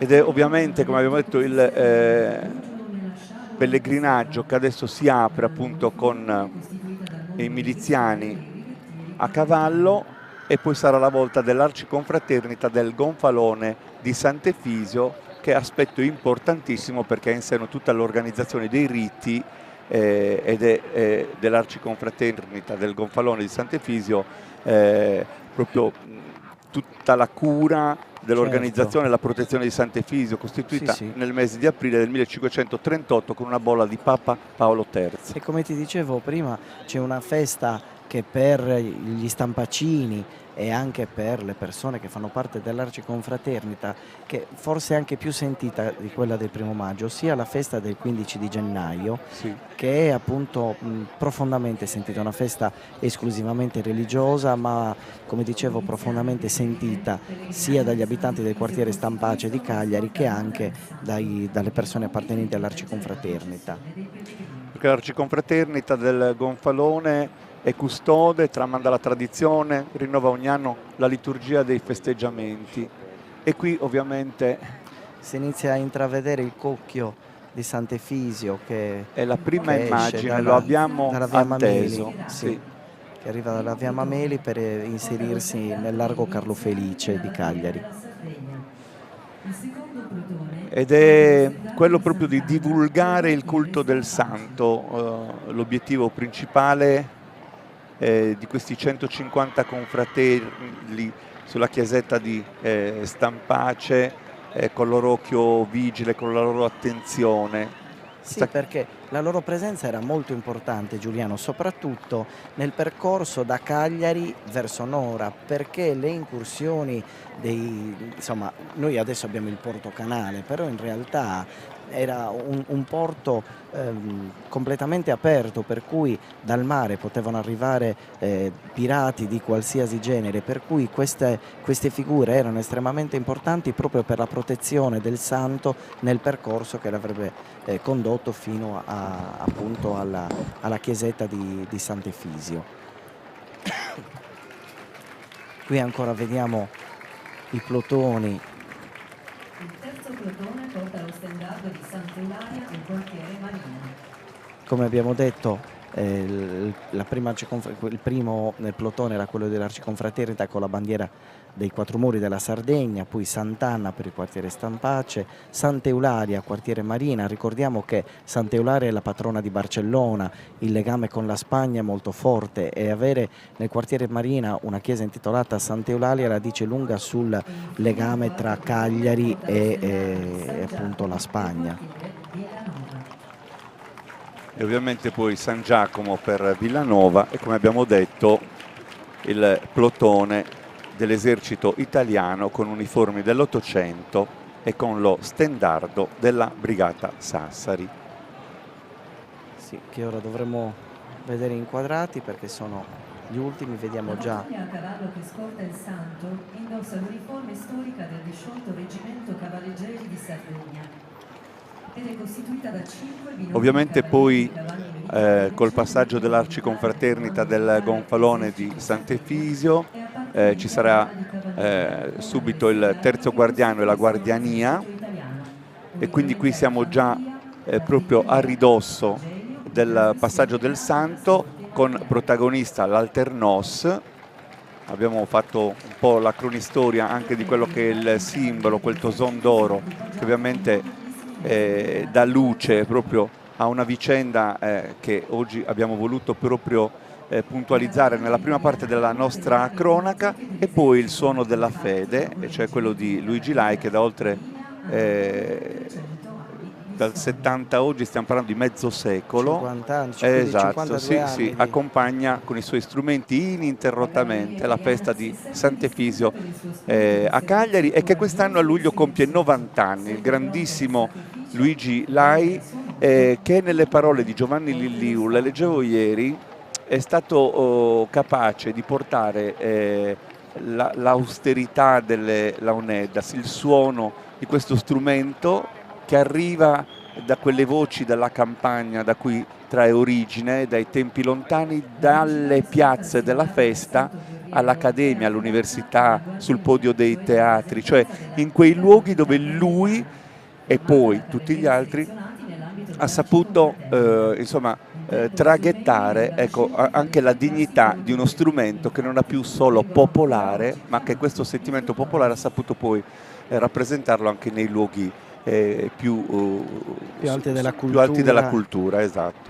Adesso vediamo appunto questo quinto plotone così particolare con questa divisa dell'800, e poi piano piano stanno arrivando le rappresentanze della municipalità del comune di Cagliari, che indossano l'abito elegante della borghesia ottocentesca con il cappello a cilindro, il frac, la fascia intorno alla vita, e poi lo stendardo in particolare della città di Cagliari con i colori appunto del rosso e del blu che identificano il capoluogo della nostra isola. Anche il tono della nostra voce, del nostro racconto si fa più lento, perché c'è proprio la percezione, ma è nell'aria, no? Di questa attesa che tra un po' si compie proprio con l'arrivo. Lo abbiamo già intravisto, sta credo per guadagnare l'ingresso nel largo Carlo Felice, quindi siamo veramente a pochi metri in questo momento noi e a una manciata di minuti voi da quel passaggio. Il saluto del pubblico per la municipalità di Cagliari, che appunto, come dicevo, indossa questi abiti eleganti della borghesia tardo ottocentesca con il cappello a cilindro e il frac, indossato anche dall'Alternos, questa figura così importante che rappresenta una persona al nostro posto, ossia la rappresentazione di ciò che siamo tutti noi, ci rappresenta con l'onore di questo gioiello, questo toson d'oro. E qui c'è il banco delle autorità dove siedono e dove appunto c'è questo incontro che vuole essere istituzionale, di saluto e da protocollo. È una Sardegna oggi che si rianima, che si riappropria di ciò che le è stato tolto in questi ultimi 2 anni. Il timore era quello di non riuscire neanche a mettere insieme le parti di associazioni che per anni avevano costruito un lavoro attento, che improvvisamente hanno dovuto smettere di fare le prove, di incontrarsi, di mettere a posto le parti da indossare per le processioni, per le danze. E invece secondo me oggi Sant'Efisio riattiva un po' tutto questo, è anche uno sguardo da parte di tutto il mondo della cultura popolare che ritrova finalmente la forza e il coraggio di dire la voglia, il desiderio, la possibilità di ricominciare, di avere la forza di andare incontro alle feste, agli incontri di comunità. E mi piace a questo punto, su questo pensiero, leggervi un pensiero, una frase di Grazia Deledda che io tutte le sere in ogni spettacolo amo ripetere, perché mi sembra sia il sunto davvero che ci rappresenta con quella forza che solo una donna che ha saputo raccontarci agli occhi del mondo ha saputo mettere insieme. Cosa siamo noi sardi? Siamo spagnoli, africani, fenici, cartaginesi, romani, arabi, pisani, bizantini, piemontesi. Noi siamo le ginestre d'oro giallo che spiovono sui sentieri rocciosi come grandi lampade accese. Siamo la solitudine selvaggia, il silenzio immenso, immenso e profondo, lo splendore del cielo, il bianco fiore del cisto. Noi siamo il regno ininterrotto del lentisco, delle onde che ruscellano i graniti antichi, della rosa canina, del vento, dell'immensità del mare. Siamo una terra antica di lunghi silenzi, di orizzonti ampi e puri, di piante fosche, di montagne bruciate dal sole e dalla vendetta. Noi siamo sardi. E queste sono le parole di Grazia Deledda. E credo che ritraggano veramente bene ciò che l'animo dei sardi racchiude ancora oggi a distanza di oltre 100 anni da questo scritto. Tanti passaggi di culture, siamo un insieme di caratteri, di valori, di sentimenti, e c'è proprio davvero tutto questo. Siamo il profumo che respiriamo, siamo quel mare che ci abita addosso, siamo tutto quello che oggi abbiamo visto in questa manifestazione, portare davvero con la bellezza dell'orgoglio, con la fierezza, insomma, di una postura che ha restituito davvero a tutti quella libertà che abbiamo sognato. Avevamo solo un sogno che apparteneva a tutti, quella di finire e di ricominciare una nuova vita, una rinascita fondamentalmente. Sì, e questa rinascita con questo Sant'Efisio 2022 io penso sia avvenuta, perché da questo momento in poi dovrebbero ripartire tutti quelli che erano i momenti di aggregazione, di socialità ai quali eravamo abituati, le feste paesane, le feste campestri, la condivisione del piacere di perpetuare la nostra cultura e la nostra tradizione. Ecco l'Alternos in primo piano, una donna, la seconda della storia di questa festa che si rinnova da 366 anni, di questo rito che si compie, di questo voto che si scioglie. Lei, rappresentante e garante della municipalità. Sì, e questi tempi che piano piano si allungano sono determinati dal fatto che Sant'Efisio, il cocchio trainato dai buoi, lungo il suo tragitto spesso viene fermato dai fedeli che lo fermano per una richiesta, per una grazia, per lasciare un dono al simulacro di Sant'Efisio. E questo è l'aspetto tra i più importanti di questa festa, perché non è solo folklore o solo esposizione, ma c'è una fede sincera, sentita da tante persone. La tradizione orale racconta che il santo veniva originariamente portato da Cagliari a Nora dentro una cassa trasportata a braccia e fu una nobildonna cagliaritana a donare la propria carrozza trainata dai cavalli. Stiamo parlando del Cocchio d'Oro che tra poco vedremo passare con il simulacro del santo. Ma vediamo Luigi Lai, vediamo i suoi suoni e i compagni che con lui danno voce ovviamente a questo concerto di bellezza. Volume e ascolto.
vestite di nero con il grande rosario appeso in vita e la veletta nera sul capo e le mani coperte coi guanti bianchi,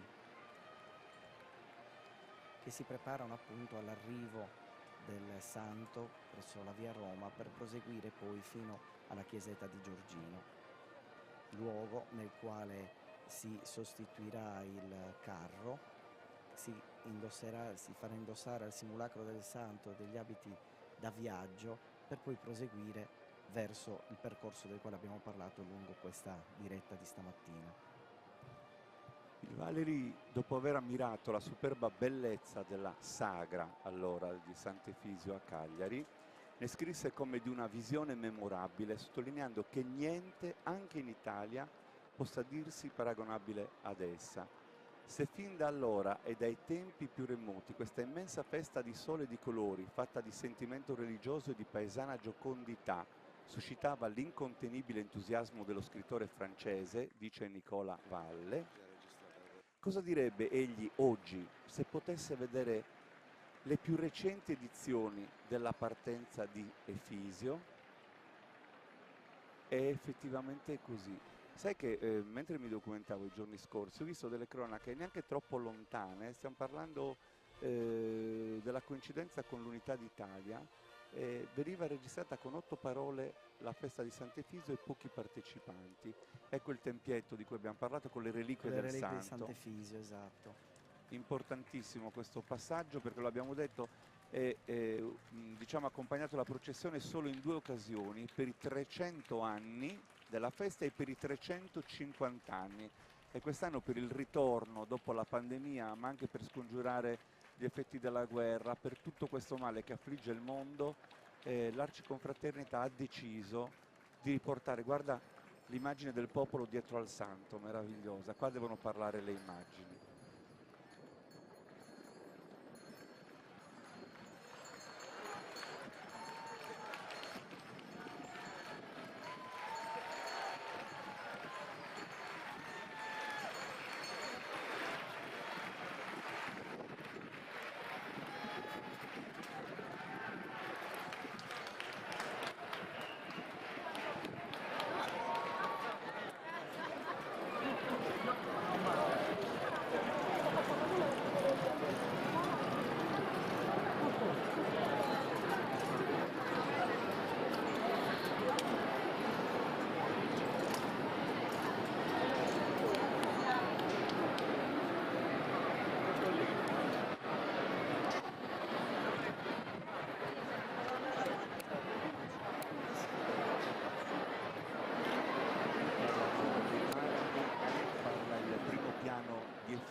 silenzio della gente interrotto dall'entusiasmo, dalle evocazioni, da quella preghiera che sottovoce sale fino a farsi sentire forse più forte di tutte le altre volte.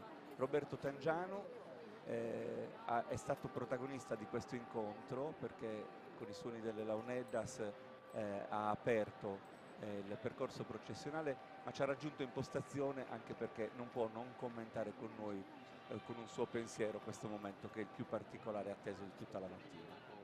Guardando queste immagini, il primo pensiero che viene in mente e che soprattutto arriva al cuore è quello di chiedere a Sant'Efisio davvero che con questo suo passaggio in via Roma si dia nuova vita a tutti noi che dal punto di vista sociale, dal punto di vista umano, dal punto di vista economico dalla pandemia ne siamo usciti praticamente distrutti. Un segnale di speranza per tutte le tradizioni popolari della nostra Sardegna che hanno indossato nuovamente i colori della festa dopo 2 anni che quei colori sono stati messi nel cassetto. Davvero un'emozione che forse non trova quelle che sono le parole giuste che descriverebbero poi al meglio il senso di una comunità, il senso di un'intera isola, il senso di una Sardegna che delle sue tradizioni ovviamente va fiera, orgogliosa e che se attraverso le sue tradizioni si rappresenta. Quindi speriamo che Sant'Efisio in questo cammino ci possa aiutare nel cammino di vita di tutti noi.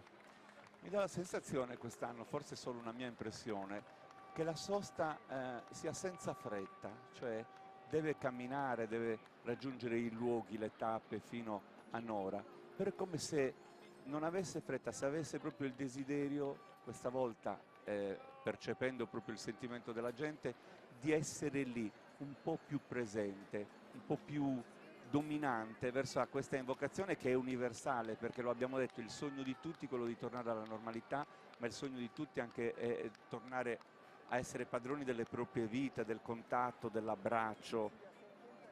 Forse l'aspetto più importante è che la pandemia ci ha dato la possibilità di rivedere, guardando le nostre anime, guardandoci dentro e riappropriarci anche di quei pochi secondi che nella nostra vita magari sfuggono in modo molto veloce. Questo passaggio lento appunto può raccontare in questo modo, nel rivivere, nel riassaporare ogni secondo della nostra vita. Il passaggio lento di Sant'Efisio dal largo verso la via Roma e ora la sosta ovviamente per gli ex voto, ma tutta la processione poi ha avuto questo lento procedere che ovviamente ha garantito una suggestione ancora maggiore. Di larga partecipazione comunque. Tantissime persone si sono date appuntamento qua a Cagliari in questa giornata. Io ne voglio ovviamente approfittare per ringraziare Emanuele Garau, per ringraziare Giuliano per la vostra presenza, per il vostro contributo culturale davvero molto importante. Voglio salutare e ringraziare tutte le persone che ovviamente compongono la squadra di Sardegna Live, Cristina, perché è stata davvero una scommessa che ancora una volta abbiamo voluto portare avanti con immense difficoltà, perché raccontare la festa di Sant'Efisio richiede ogni sforzo e abbiamo provato ancora una volta a mettercela tutta, ma soprattutto a mettere in campo le nostre emozioni, il nostro cuore per raccontare, per far arrivare a tutti un'immagine di Sant'Efisio che restituisca davvero all'anima quella che è la suggestione più bella. Quindi grazie a voi e grazie anche alle vostre parole per aver tessuto di colori anche in questo caso il vostro racconto e questo appuntamento. io voglio estendere il tuo grazie a Cristina Tangiano, che ovviamente di questo mondo che è Sardegna Live, che ogni giorno lavora, che si alza la mattina presto, che insegue le difficoltà, le affronta, cerca di superarle, insomma, te e tutti, perché davvero è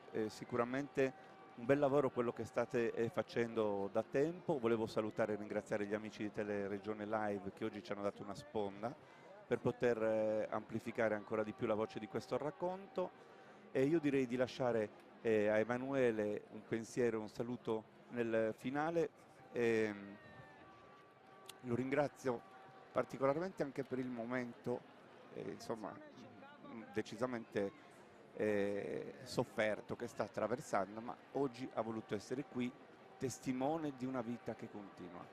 Sono io a ringraziare voi, sono molto contento di aver avuto la possibilità di far parte di questo viaggio, raccontare questo viaggio insieme, perché ne avevamo un po' tutti bisogno. Io personalmente tanto, ma forse tutta la Sardegna, proprio per riprenderci un pochino in mano questa normalità che da troppo tempo avevamo perso. Allora buon Sant'Efisio a tutti, grazie davvero per essere stati in nostra compagnia. Il racconto continua perché insomma avrete modo di rivedere queste immagini e magari di soffermarvi su alcuni passaggi, così come faremo anche noi. E questa è l'immagine bella con cui ci lasciamo. Grazie di tutto.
No, scusa.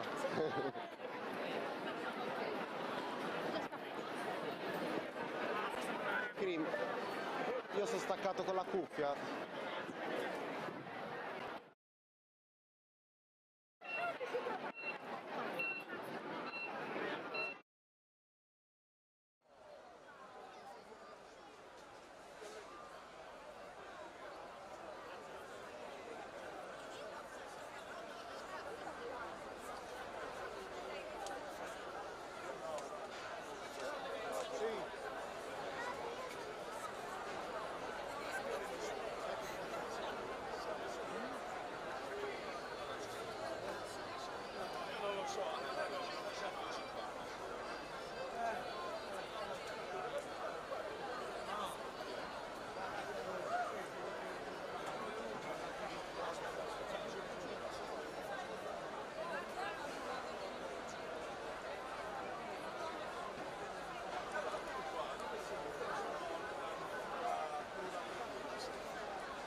Sì.